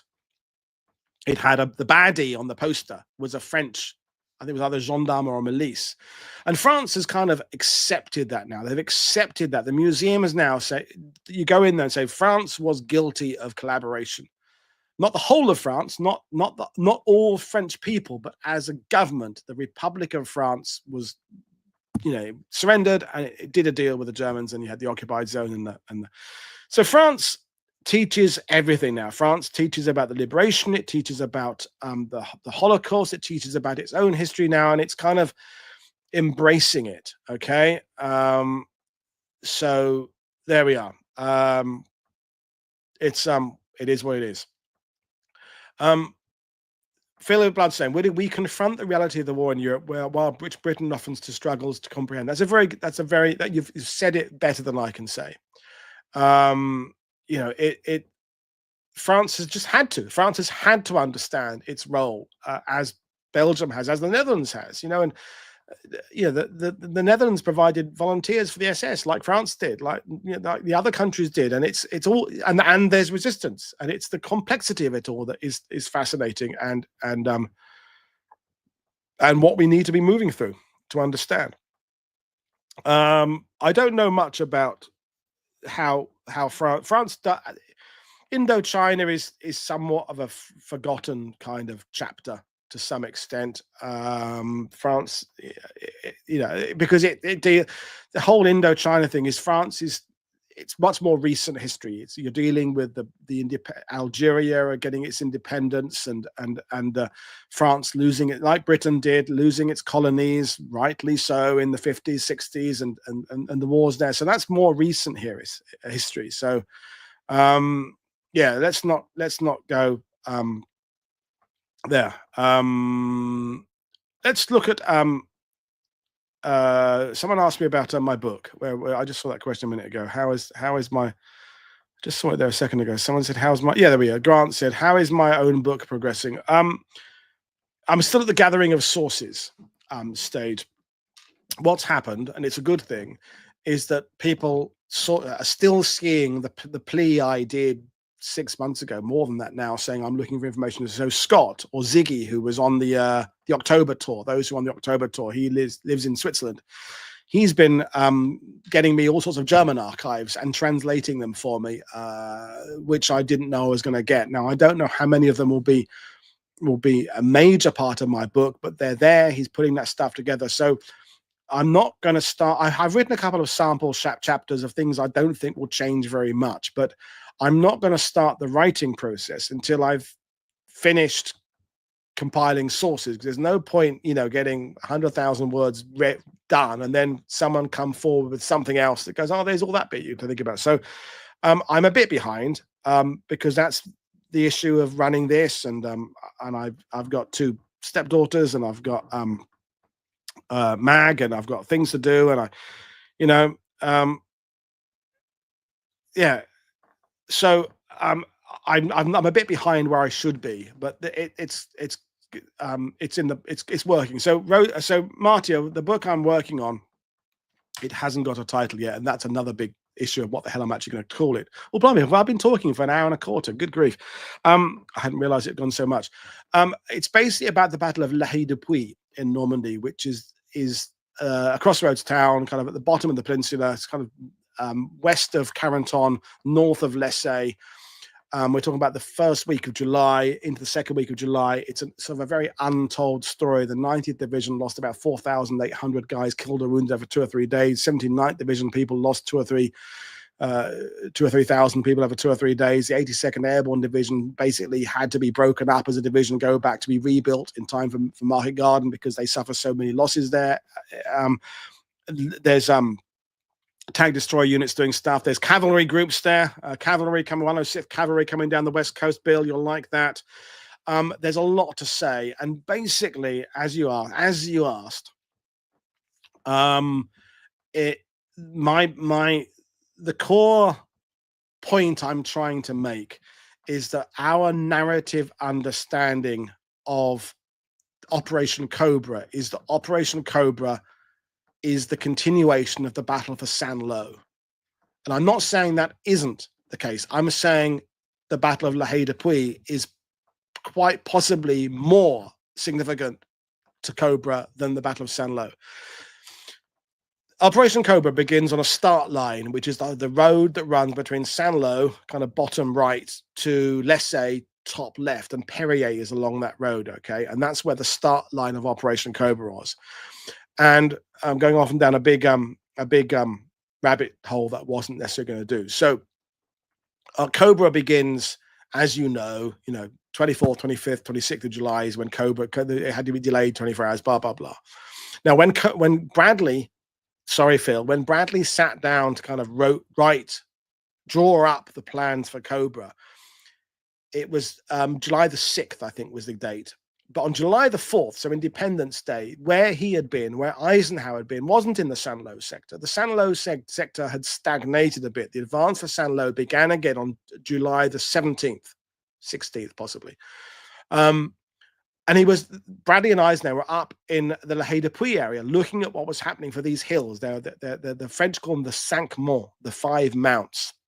Mont Castre is one of them. Hill 95 is one of them. The Bois de Limours and Mont Etinclin. And it's literally the losses. Yes, please, Bill. I'll have anything you can send me. So basically, that's where he's sitting when he's drawing up Cobra. He's sitting in the 8th Corps and to some extent 7th Corps, and the 8th Infantry, 83rd Infantry have been pushing west from Carenton.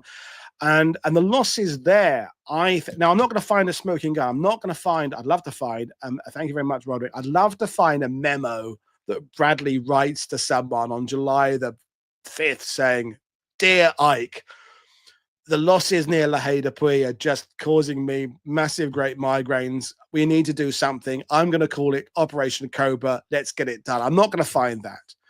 But I want to get people to think that the idea of Cobra is as much born out of the fighting of La Haye de Puy as it is the fighting for Saint Lo.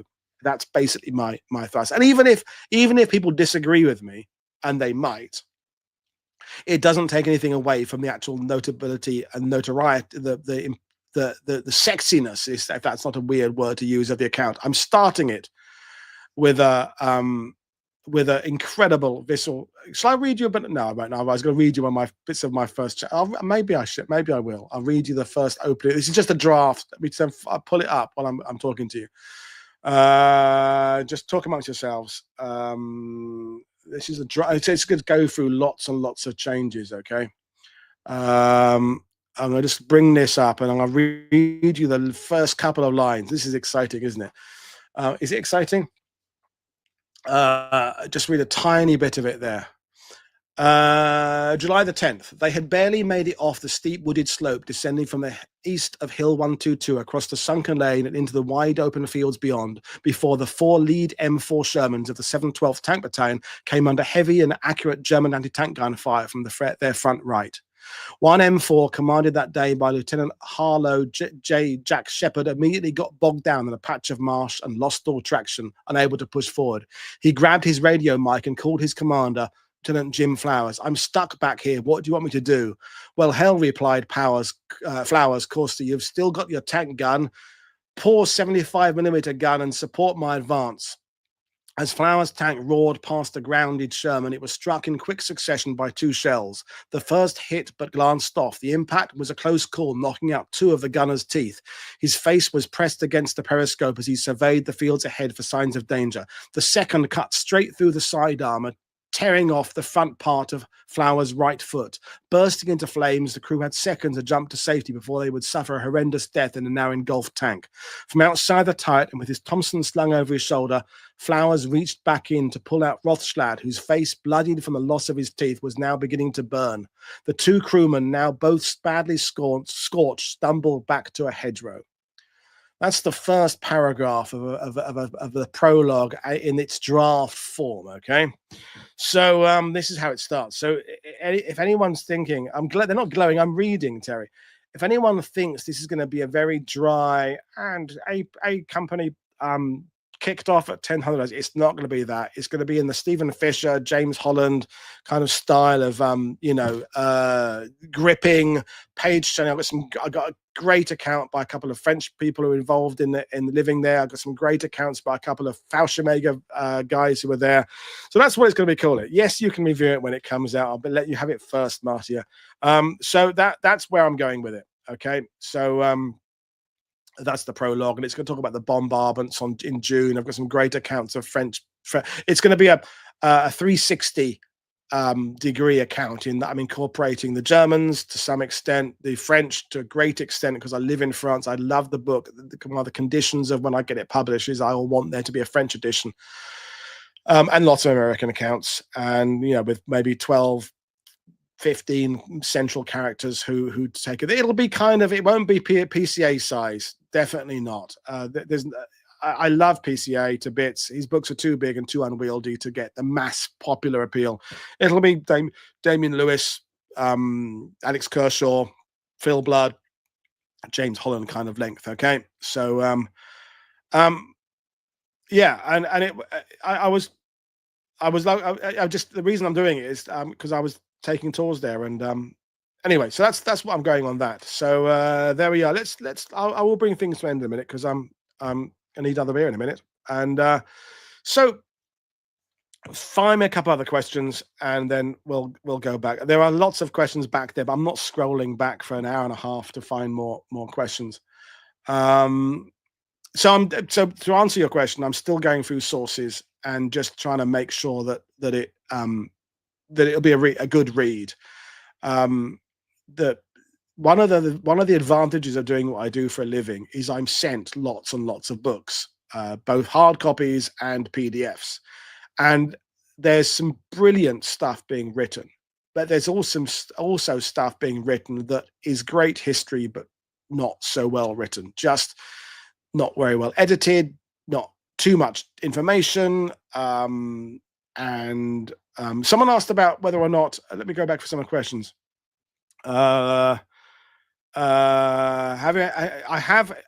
His publisher has been in contact, Mad Cat, but Robert doesn't do podcasts, apparently. That's what I was last told. So that's that one done. So I did save some questions. Will you have an all-female authors panel on a military topic? No. I did, in the early years of World War II TV, I did have a female women historians fortnight, and I had a panel discussion. Claire Mully was on it, Alina Novobilska was on it. Who else was on it that week? Jenny Grant, I think, was on it. But I would not do that now because I don't want people to think, oh, he's specifically tried to get women for this panel. I will be working on the point of who are the best people for this panel. Now, one of the slightly annoying things about women historians is it can be harder to make contact with them. And by which I mean, I'm not going to a massive great rabbit hole, but women on the internet deal with all sorts of shit, of fucking dick pics in their DMs and all that kind of stuff. They have to have their websites kind of through agents, things like that. And so sometimes it's going to be harder to make contact with women historians. And for some reason, my response rate to women historians is less than my male historians. I don't quite know the answer to that, but I don't look now to trying to go for quotas. Okay. At one point, I was trying to get like 20% female guests. And I never got anywhere near it. Now, if you look on Amazon, the books being published on World War II, it's like 2% are by women authors. So even aiming for 10% would be ambitious. Women get invited. I don't think about it now. So Layla was scheduled for today. We'll postpone that. I don't know what was going on there. But Rona, who's on tomorrow, is a woman. Who do we had? We had Amy Helen Bell on last week, woman. We had Rachel Lance a few weeks ago. Women. I don't now think about quotas. It's just, here's a story, here's a historian, here's a military expert, here's a social historian, where they are. I don't give a shit whether they're white, brown, male, female, old, young. I just do what I do. What are my opinions of Andrew Roberts' books? Andrew Roberts is a friend, so I appreciate what Andrew's doing. We don't agree on everything politically. We spent a day together back in July, and we agree on some things. Other things we don't. I mean, he's a sitting conservative lord. I'm far more lefty, so there's not much there's things we don't agree on. He's not really writing the kind of books that I particularly get into. I have his history of the English speaking peoples of the 20th century. I like that. That's quite good. Storm of War, I think, is a fair book. I haven't read his Churchill book because it's too much on Churchill for me, if that makes sense. I don't want 800 pages on Churchill. I read Catherine Carter's book on Chartwell because that was the kind of length of a book on Churchill I will engage with. So yeah, Andrew Roberts is very successful. He doesn't need my endorsement. I think that's a polite way. I mean, he's not one of my favorite authors I would, turn to again, but I respect what he does. He's very good at what he does. He has a multi-period. He writes about the Napoleonic Wars. He writes about different things. So he's we get on. Andrew and I are mates with slightly different opinions on things. So I think that's my question. That one answered. What am I planning to talk about the V-Day conference? Now I will have to do a video about this conference. It's in May next year, and I'm one of the keynote speakers. So it's Edmund O'Sullivan from 38 Brigade is doing it, and I'm going to be speaking about what I do for a living, which is using YouTube and internet and podcasts as a way of conveying history. I'm not going to go up and do a talk about a battle. There'll be other people there, and I will put the details available because there's a website up there for it now. In fact, I got the email. Maybe I've got it. I can open the email while I'm talking to you. Let me see.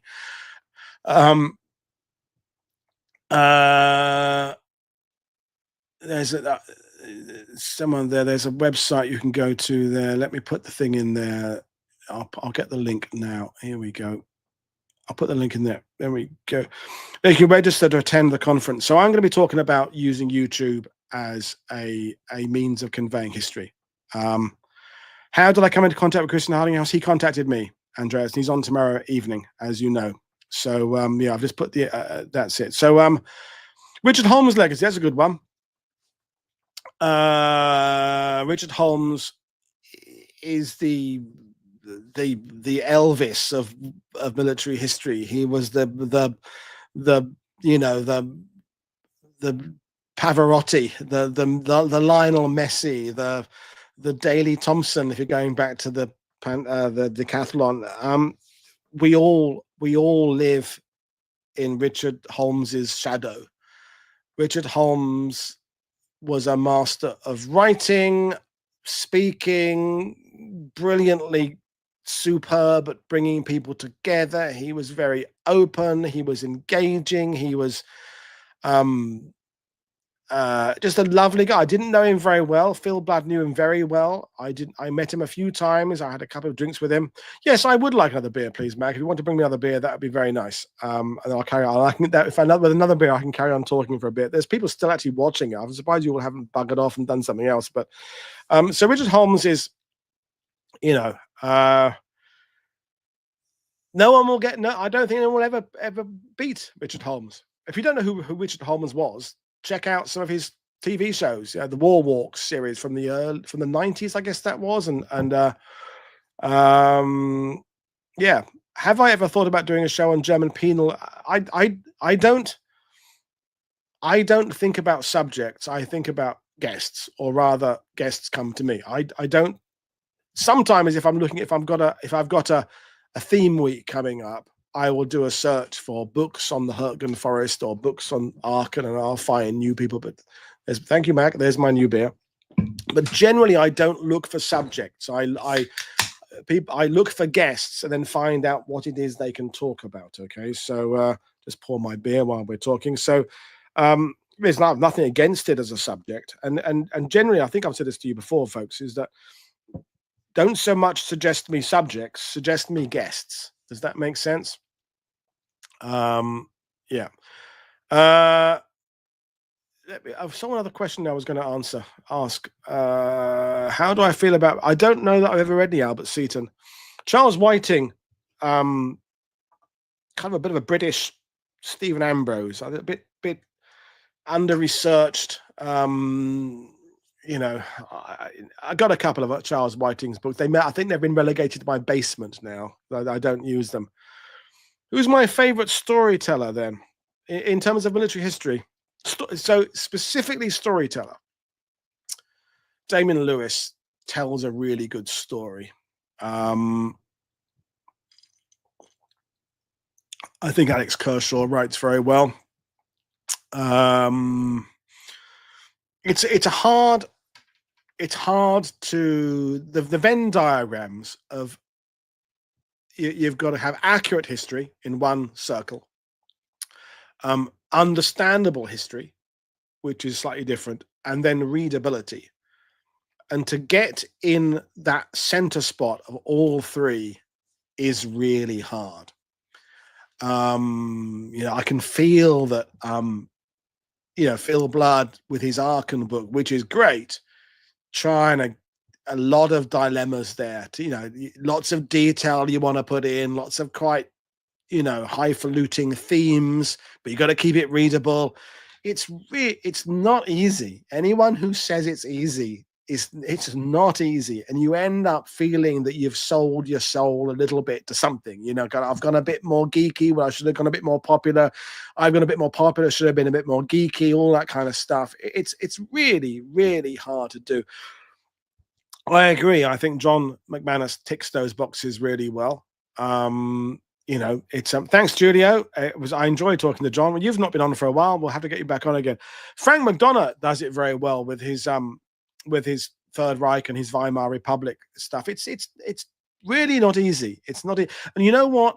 You don't necessarily know when you've got it right. You just know when you haven't got it right. You just kind of feel, I don't think I've got there quite there. It's really hard, and the other thing is you end up, if you've got a publishing deal, you've got a deadline to work to. I know Stephen Fisher, who's off the Antarctic again right now. He's just come back from Antarctic. He's going out again. I'd love to get Robert Forzik doesn't do podcasts. I'd love to get him to come on again. Doesn't do stuff. Or at least he didn't. I could ask again. I forgot what I was saying. I've lost my train of thought. I'm gonna have a sip of beer and try and remember what I was going to talk about.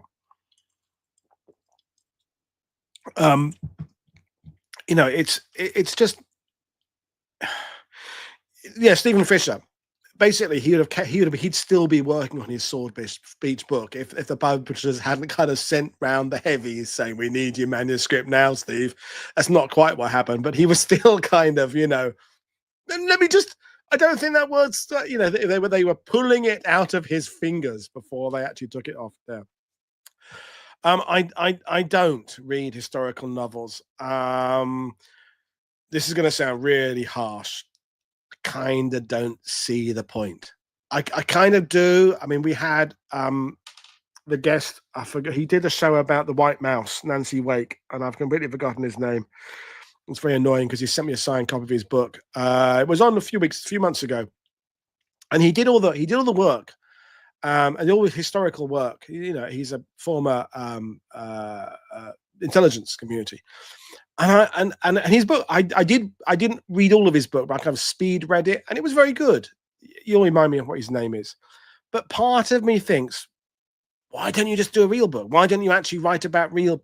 Do a non-fiction book. So I that said, though, I love Killer Angels. The Gettysburg book by what's his face. Lawyer. He was a lawyer, wasn't he? That's right. He was at the bar, wasn't he? That's right. He was a lawyer. That's not intelligent. So I just kind of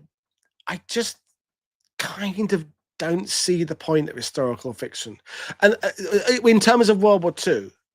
If you're writing about, I don't know, the English Civil War, for example, when there's less documentation to work with, Shara, that's right, Jeff Shara, then maybe in order to do something cool.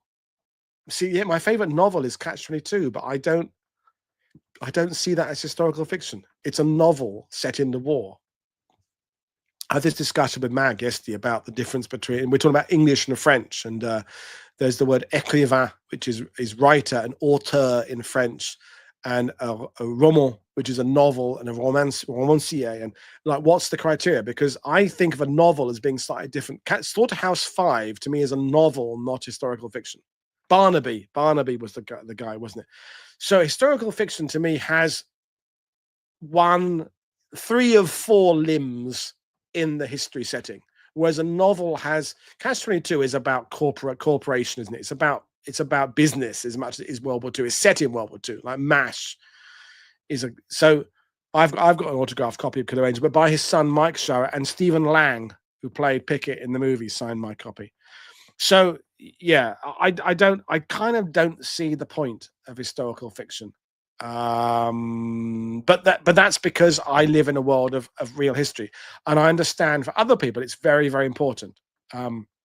But you're talking to someone or you're listening to someone. I've never seen the Lord of the Rings films. I've never seen Game of Thrones. I've not seen the Marvel. There's lots of things that have passed me by because I don't have the time. So it's not that I don't. I see comics now. I love comics and graphic novels. I love because I can read them nice and quickly. I can go to bed and I can read a nice the Lion and the Eagle about the Burma campaign by Garth Ennis. I can read that and Spike Milligan. See, that's not historical fiction, is it? That's I don't even know what Spike Milligan is. That's something else.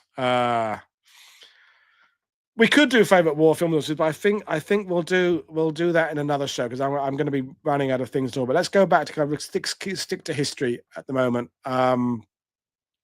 That's right. Jeffrey's the son. Michael is the father. That's right. God, I'm going so it's so complicated. I'm getting tired, and I haven't been in touch with Guy Walters for some time. I should invite him back on again. Yeah, I'll reconnect with Guy. Are we lacking coverage on the Norway campaign? Yeah, that's another one of the areas I've not done enough about. Love to do more about Norway. There was another question I had earlier on from Gordy about how difficult is it to balance the content between the Eastern Front, Western Front, and Far East? I mean, it's not just difficult; it's impossible. I mean, basically, it's just impossible. In that, whenever I do something Eastern Front, I think, oh God, I'm now neglecting the Pacific. Whenever I'm doing D-Day, I think I'm neglecting it. What I have to strive for is it's all about Venn diagrams and overlap again. Is that I have to basically create the content I like myself, but accepting that certain things are more popular than other things. So Arnhem will do better. Arnhem did better than Aachen in the weeks I did. I think Aachen in some ways was a stronger week, stronger in the sense that it tackled stuff that was less well known. Arnhem was some great content, but it was going over some ground that has been trod before. So, I mean, it'd be like choosing between children, but I liked both of them. I don't have any children of my own, but those 2 weeks were both strong, but Arnhem got more views. So D-Day gets more views. The show with John Parshall has done amazingly well.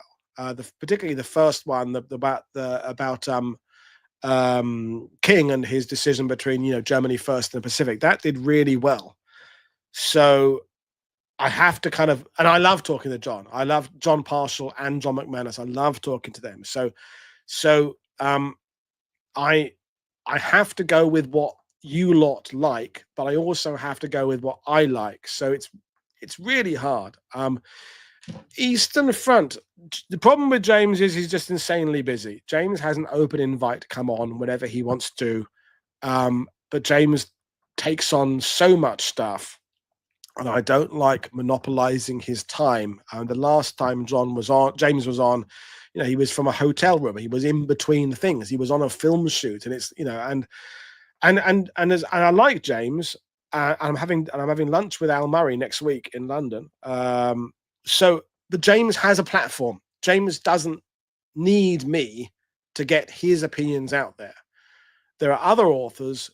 I'm not saying either need me. I'm low hanging. I'm not high up on the rungs. But there are other authors I think deserving of time on my channel, because James gets loads of content out there. So I love talking to James. He's a good mate. And he will be back, but I don't know exactly when he will be back. Um, I might see him next week. We'll see. What are my tips for presenting on World War II TV? That's a good question, Trevor. And it's about hitting the balance between what the guest wants to do and what I think is best. Like Rick, who was on 3 days ago, wanted to do his talk in one go without interruptions.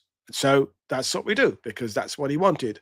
Kit, who was on the same day, didn't want to do a presentation at all. He just wanted to have a chat. So those two shows, which were about 8 and 10 hours apart or something, were very different in style. You know, Rick had a script and read it very well. Kit and I bounced questions off each other. I don't mind. So it's working with what the customer wants. The ideal mix for me, the ideal way for me, is the guest will want to engage with me. So essentially, the perfect mix for me is, I say to people, think of it as somewhere between giving a presentation and two people having a chat in a pub. That's the dynamic that works for me. So my advice is, that's to guests, is do that. Think of it in that way. And then beyond that, I don't mind which way they do it. Some people, and that's one of the things I do, Trevor, as you've maybe noticed,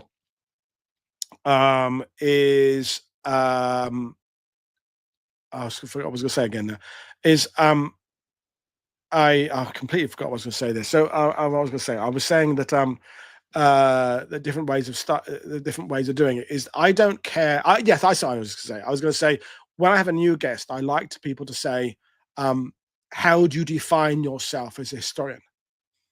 Because Niels, for example, doesn't tell personal stories of German soldiers. That's not what Niels is trying to do. Niels is he's a researcher, he's an author, he's a historian, he's a compiler of data, he's a rubbisher of previous versions, but he doesn't tell stories of people. Damian Lewis, when he talks about the SES, doesn't necessarily look at the doctrine of special forces, although that kind of comes up in conversation. So I don't try and make, I basically, I like the guest to come with what they want to do and then mold it to what I want to do. But there's no particular way of doing it that works. Being confident, I think, is probably the best thing, isn't it? Being confident in what you're talking about. And then, thank you very much, Bill. Easy to present in. The pub conversation works. I think it works. Although we're not getting millions of views, so obviously some people don't like what we're doing. So, but I don't really care. Have you not been approached by anyone? No, I've never been approached by anything. I don't get, no. I've done a couple of talks to teachers I know who've asked me to come on and do some questions. How long does it take you to prepare for a guest?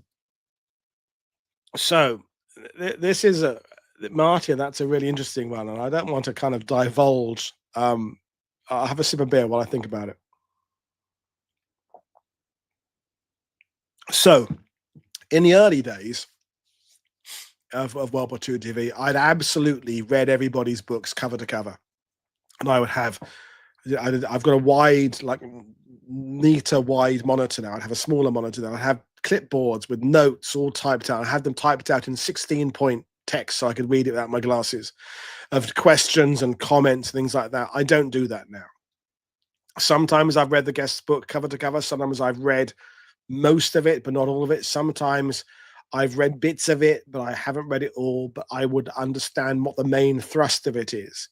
And I don't actually over prepare now, because if I over prepare, sometimes you end up doing, when you're watching TV and you see an interviewer and the interviewer asks a question, and the response brings up a World War II TV style rabbit hole that would be fantastic to dive down into, but they don't, because they go to the next question on their list.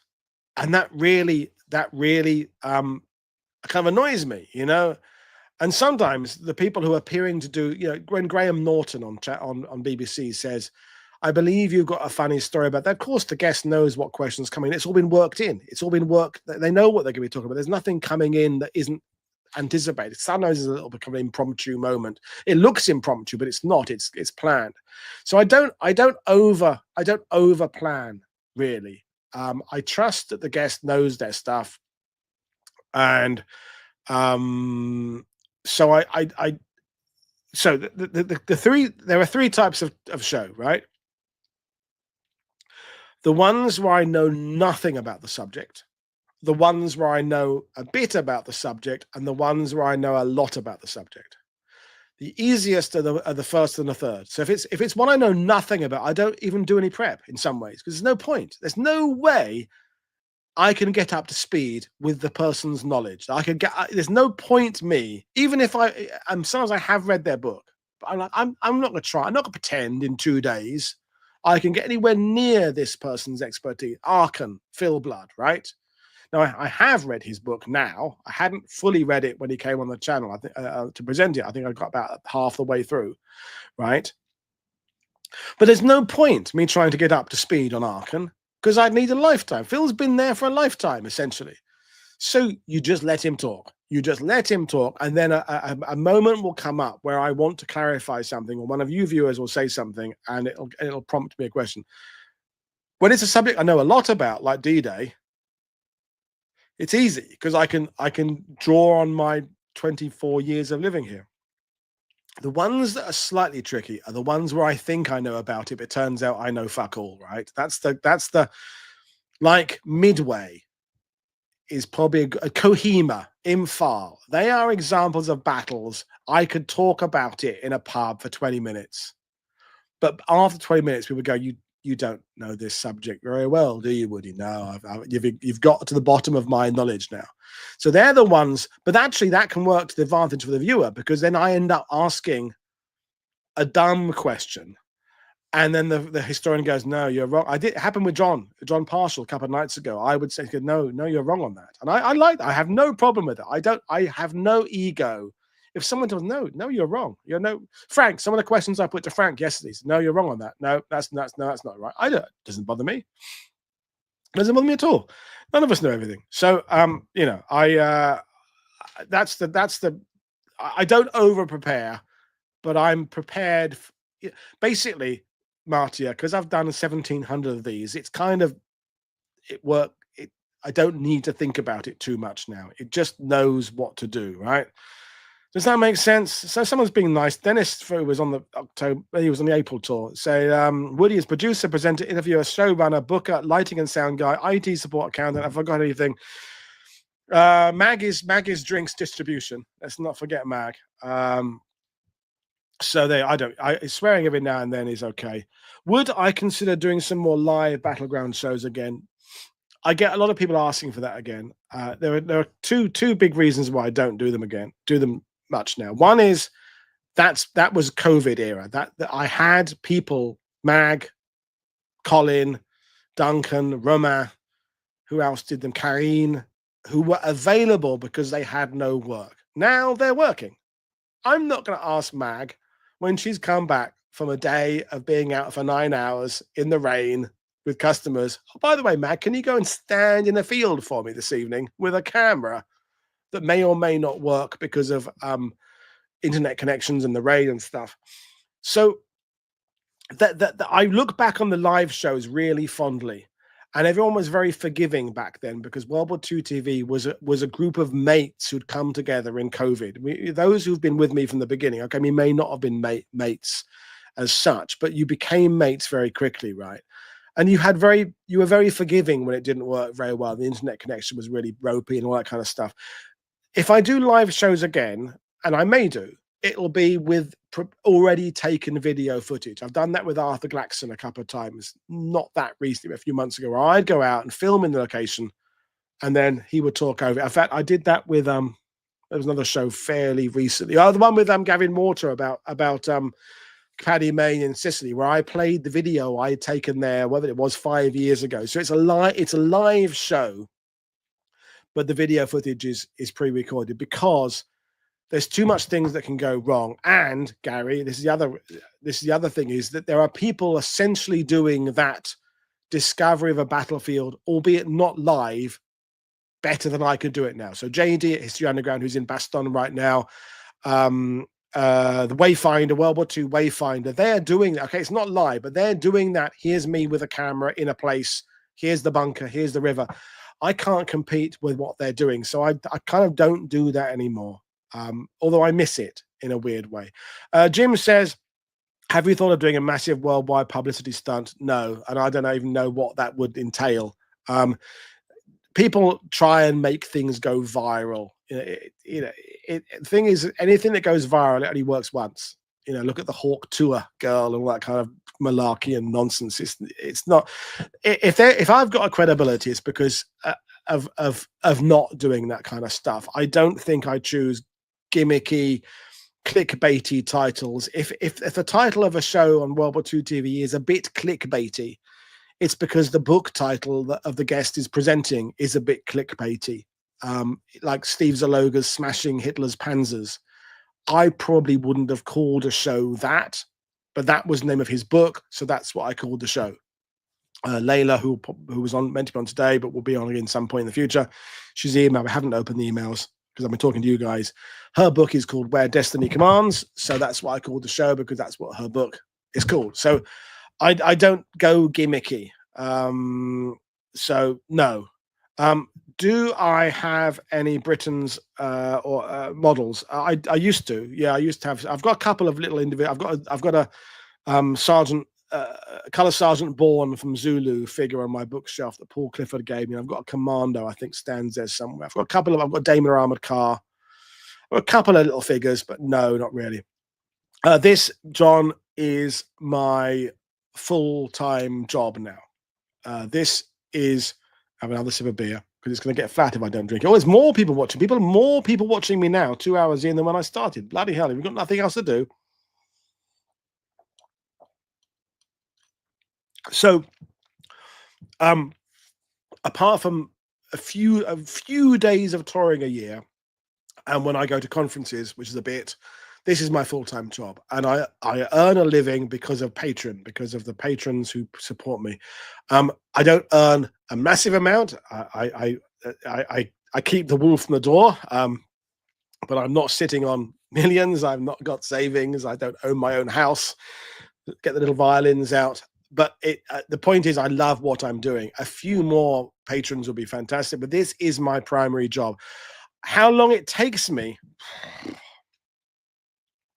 I honestly don't know. When I was battlefield guiding, because I had a company where I had several employees for a while. Then I started on my own, then had employees, and went on my own again. And when I was on my own again, after having employees, like the old proverb of the old lady who lived in a house and invites all the house is too crowded, she gets rid of all the animals, then she has them back again, and she realized it wasn't crowded at all. You know the proverb, blah, blah, blah. Is that once I was guiding on my own again, suddenly I had free time, because when I was running a business, even if I wasn't guiding myself, fans were going out, guides were going out. I had to be there for things to go wrong. If a vehicle broke down, customers didn't turn up, that kind of stuff. Then when I was guiding on my own, I had a clear delineated, this is a working day, this is a not working day. And particularly for us tour guides, the winter, you don't guide much. Mag is now, she did a tour yesterday, and I think she's got one in February, but basically Mag is off. I mean, she's taking all the bookings for next year, but she's sort of off now. Obviously, she's got lots of things to do because she's a busy working mum and all that kind of stuff, but she's sort of off now, as Colin is, as most of the guides are. They've worked hard in the summer, and that was my life when I was a battlefield guide. So working today, not working today. There isn't a single day where I'm not doing something for World War II TV, even if it's just answering emails. And some days I'm up to 150 emails in a day. Okay, that can be the number of emails I'm doing in a single day. Okay, so that takes some time, but I don't have to sit, and I can do stuff in between, right? I will be doing emails, but I'll have a music playing, or I'll be listening to an audio book or something. So and I'll go and, like this afternoon, I watched a film. I watched one of my favorite films of all time, The Warriors, 1979, Walter Hill. Warriors come out to play. I was watching that this afternoon. So it was 2 hours watching that. Well, that's an hour and a half. So I have time off, but I'm always working. 7 days a week, I'm working. So even get out your violins again. Even Christmas Eve, Christmas Day, I'll be doing some, emails because they'll be keeping it to come in. What is my favorite specialty genre within the wider genre of World War II? What I don't get obsessed about, although I did as a younger person, is tanks and aircraft and which model of Mustang is this and which, there are lots of people who are watching who know all about the M4A1 and the M4A2 and all that kind of stuff. And I used to be quite interested in that. I've moved on personally.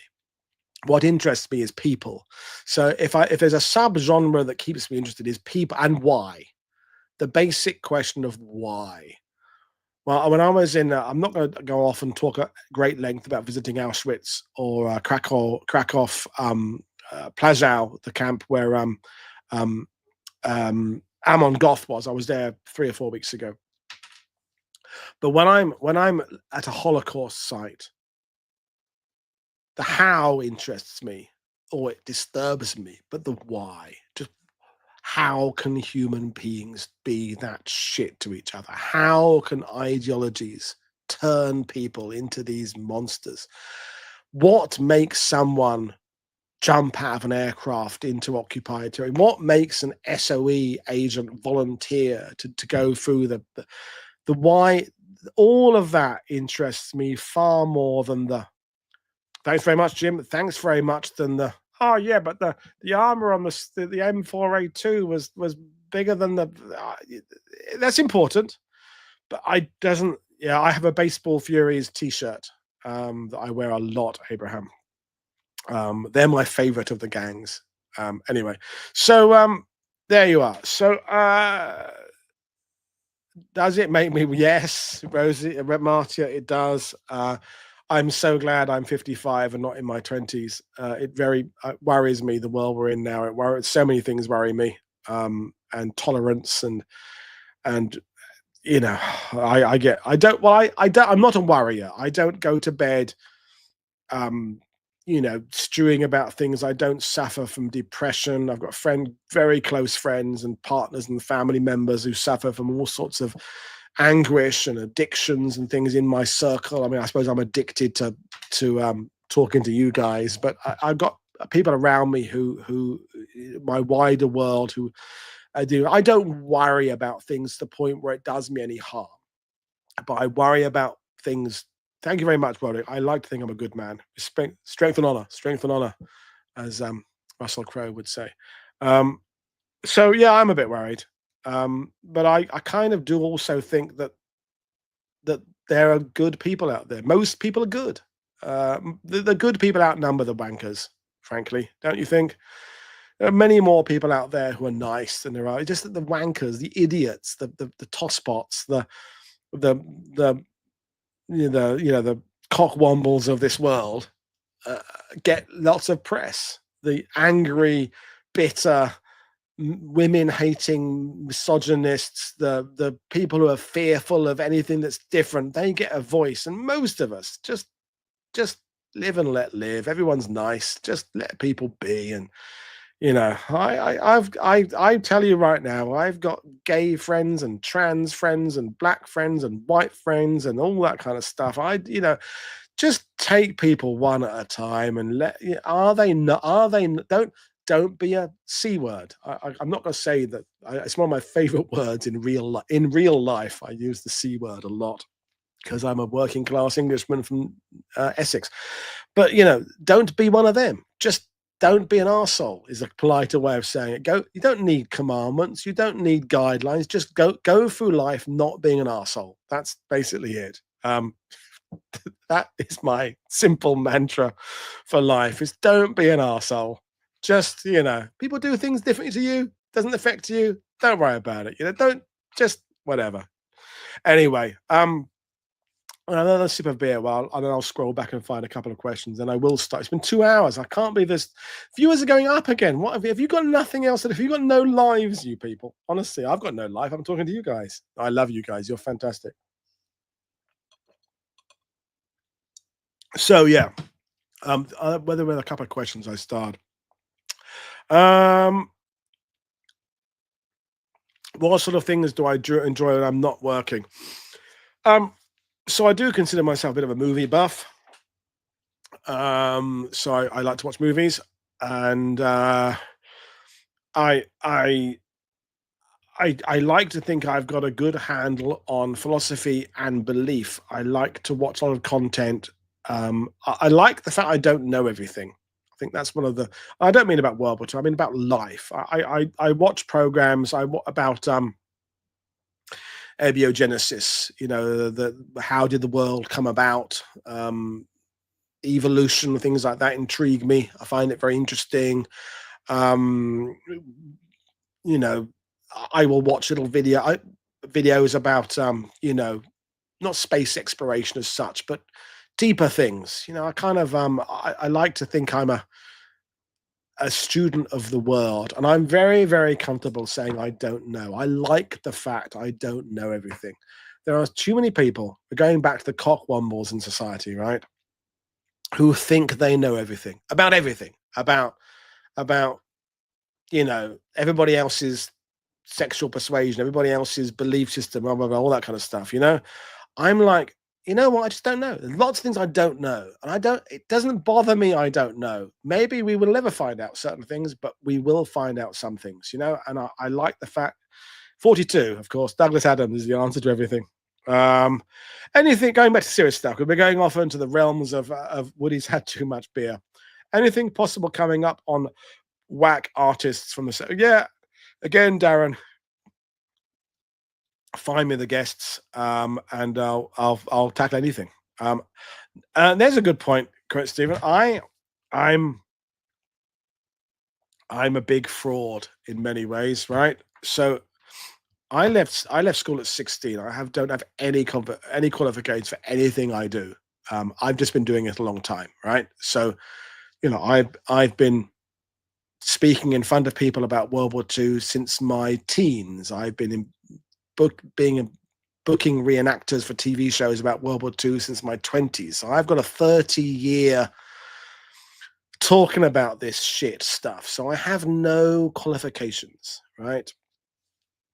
No formal qualifications is the better word. I do believe I've got to a point where I know a little about a lot and a lot about a little, and I feel I'm able to converse and talk about things, and that I know I don't have a degree in history, and I know brilliant people who have absolutely taken amazing um, career forward momentum from academia, and I know other people who have not had any academic training who are brilliant at what they do, and people who've had academic training who are shit at what they do, and people who haven't who are shit at what they do. It's qualifications and non-qualifications. It's an advantage. I kind of wish I did, but I don't. So there's a good question from Phil Blood. So you're still here, Phil. You're like me. You've got nothing else to do. Woody, what's the direction when we pass the 8th anniversary? That's a very good question. So I will be trying to still do 80th anniversary themes up till sort of August next year. So we will be tackling atomic bombs. In fact, I've got my show earmarked about a guy who started writing about atomic bombs in a cynical way almost before they'd started to be used, who was sort of paving the way for how people were talking about them 30 years later. That's an interesting show. We're not just talking about the mechanics of Enola Gay, but kind of what was the wider world thinking about going into a nuclear age. There'll be some stuff about displacement camps. There'll be some stuff I probably will nudge into war crimes trials. The question is, at what point does it not become World War II? So the civil war in Greece, the India becoming independent. It's connected to World War II, but it's not World War II. So I have to kind of decide at what point does it not become under the banner of World War II TV? But there'll be some content right up to the end of next year still dealing with 80th anniversary. So I definitely think the aftermath, the kind of the cigarette camps, the fact there are still loads of American personnel in Europe, what months after war is over, and look at what was happening in Japan, and so that there'll still be some 80th anniversary stuff, even though the war has actually officially ended. Beyond that, I guess when I get to 2030, I can start, or 2029, I can go back and do the 90th anniversary of 39 and go the 90th anniversary of 94, all that stuff. But what I will be definitely doing is going into a more abstract's not the right word, but more thematic. So as you've noticed over this last year, I've had to, I've not had to, I've done like the Aachen week, the Herken week, the Liberation of Paris week.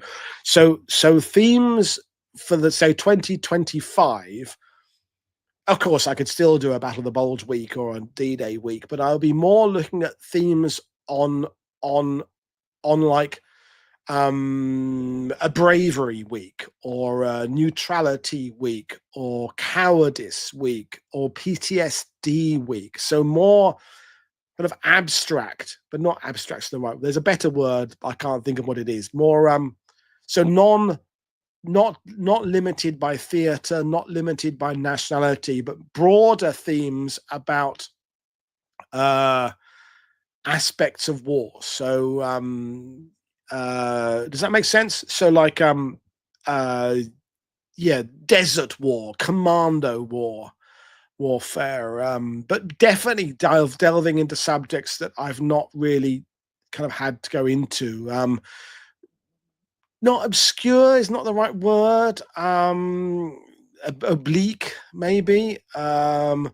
But historiography will be something that will definitely be tackling that. How have our perceptions of certain aspects of World War II changed? So maybe take a subject like the Battle of Normandy, and over 5 days, how was the Battle of Normandy talked about in the 40s and 50s? Then the next day, how was it talked about in the 60s? Next day, how was it talked about in the 70s and 80s? Next day, how is it talked about in the 90s? And then maybe the final episode, how is Normandy talked about today? So does that make sense? That kind of idea. War and society, because it takes that academic to come up with a good theory. There was another question that came in earlier on about I've forgotten what it was now. It just came into my head and then went away again, about potential content for the future. But I won't be going. I'm definitely not going to go into kind of Korea and Malaya. Definitely have to stick with World War II TV and just go back and look at the same subjects again from different angles. And I think that's the primary strength of what we're doing, is constantly viewing the same subjects but from a different angle, so that we get the all-round perspectives. War brides would be really good. Yeah, that's a great subject. That's a really good one.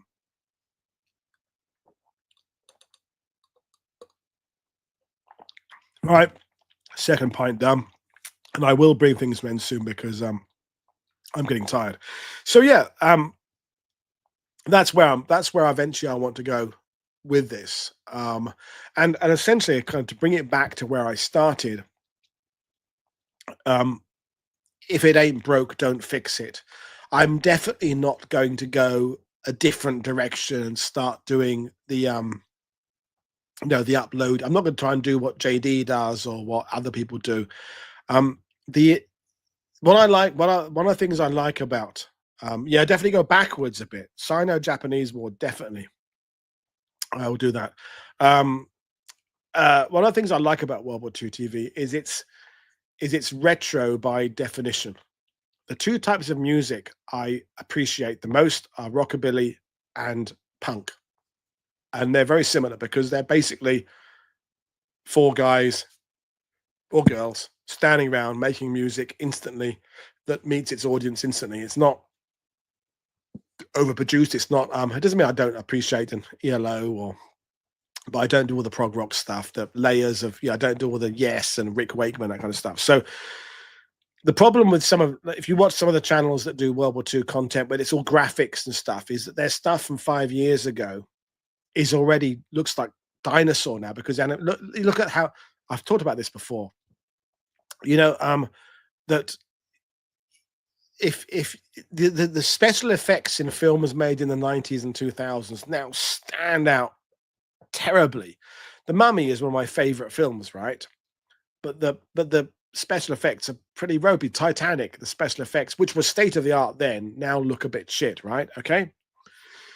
My stuff can't get out of date because it's already out of date. I mean, we have people coming on talking to a bloody PowerPoint, right? That's what Phil Blood does. This was out of date 20 years ago. PowerPoint was developed by Microsoft in the 1990s, right? But it can't go out of date because it's already out of date.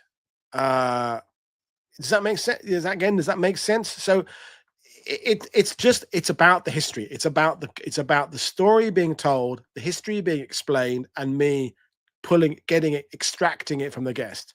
So yes, my camera has improved a bit from the early years, and yes, the slickness of the start and the end is a bit different from how it was 4 years ago. But essentially, it's exactly the same. It's me, and then someone comes on and talks about stuff, and that will be as out of date but still relevant in 20 years' time as it is now. Whereas the stuff that is focused on graphics and 3D animation will look clunky. So the reason that people still listen to, Eddie Cochran or early Beatles or something, whatever it would be, is that it's already it's not gone out of date because it's in the moment, right? But it's still relevant. Does that make sense? Again, I keep saying that. I've said this a few times before. I will never be collaborating with Tick. That I do collaborate with other YouTubers. I will not collaborate with Tick. And Tick does some incredible stuff about Stalingrad, and some of his battlefield analysis is good. I will not ever get involved with someone who goes down the whole the Nazis weren't fascists, the Nazis were socialists. I cannot abide that kind of nonsense bullshit. He's tried to backpedal a bit from some of the political stuff, but I will not be working with Tick. That's it. Pat's point made. There we are. That's it. But I'm going to go now. Oh, a quick one there.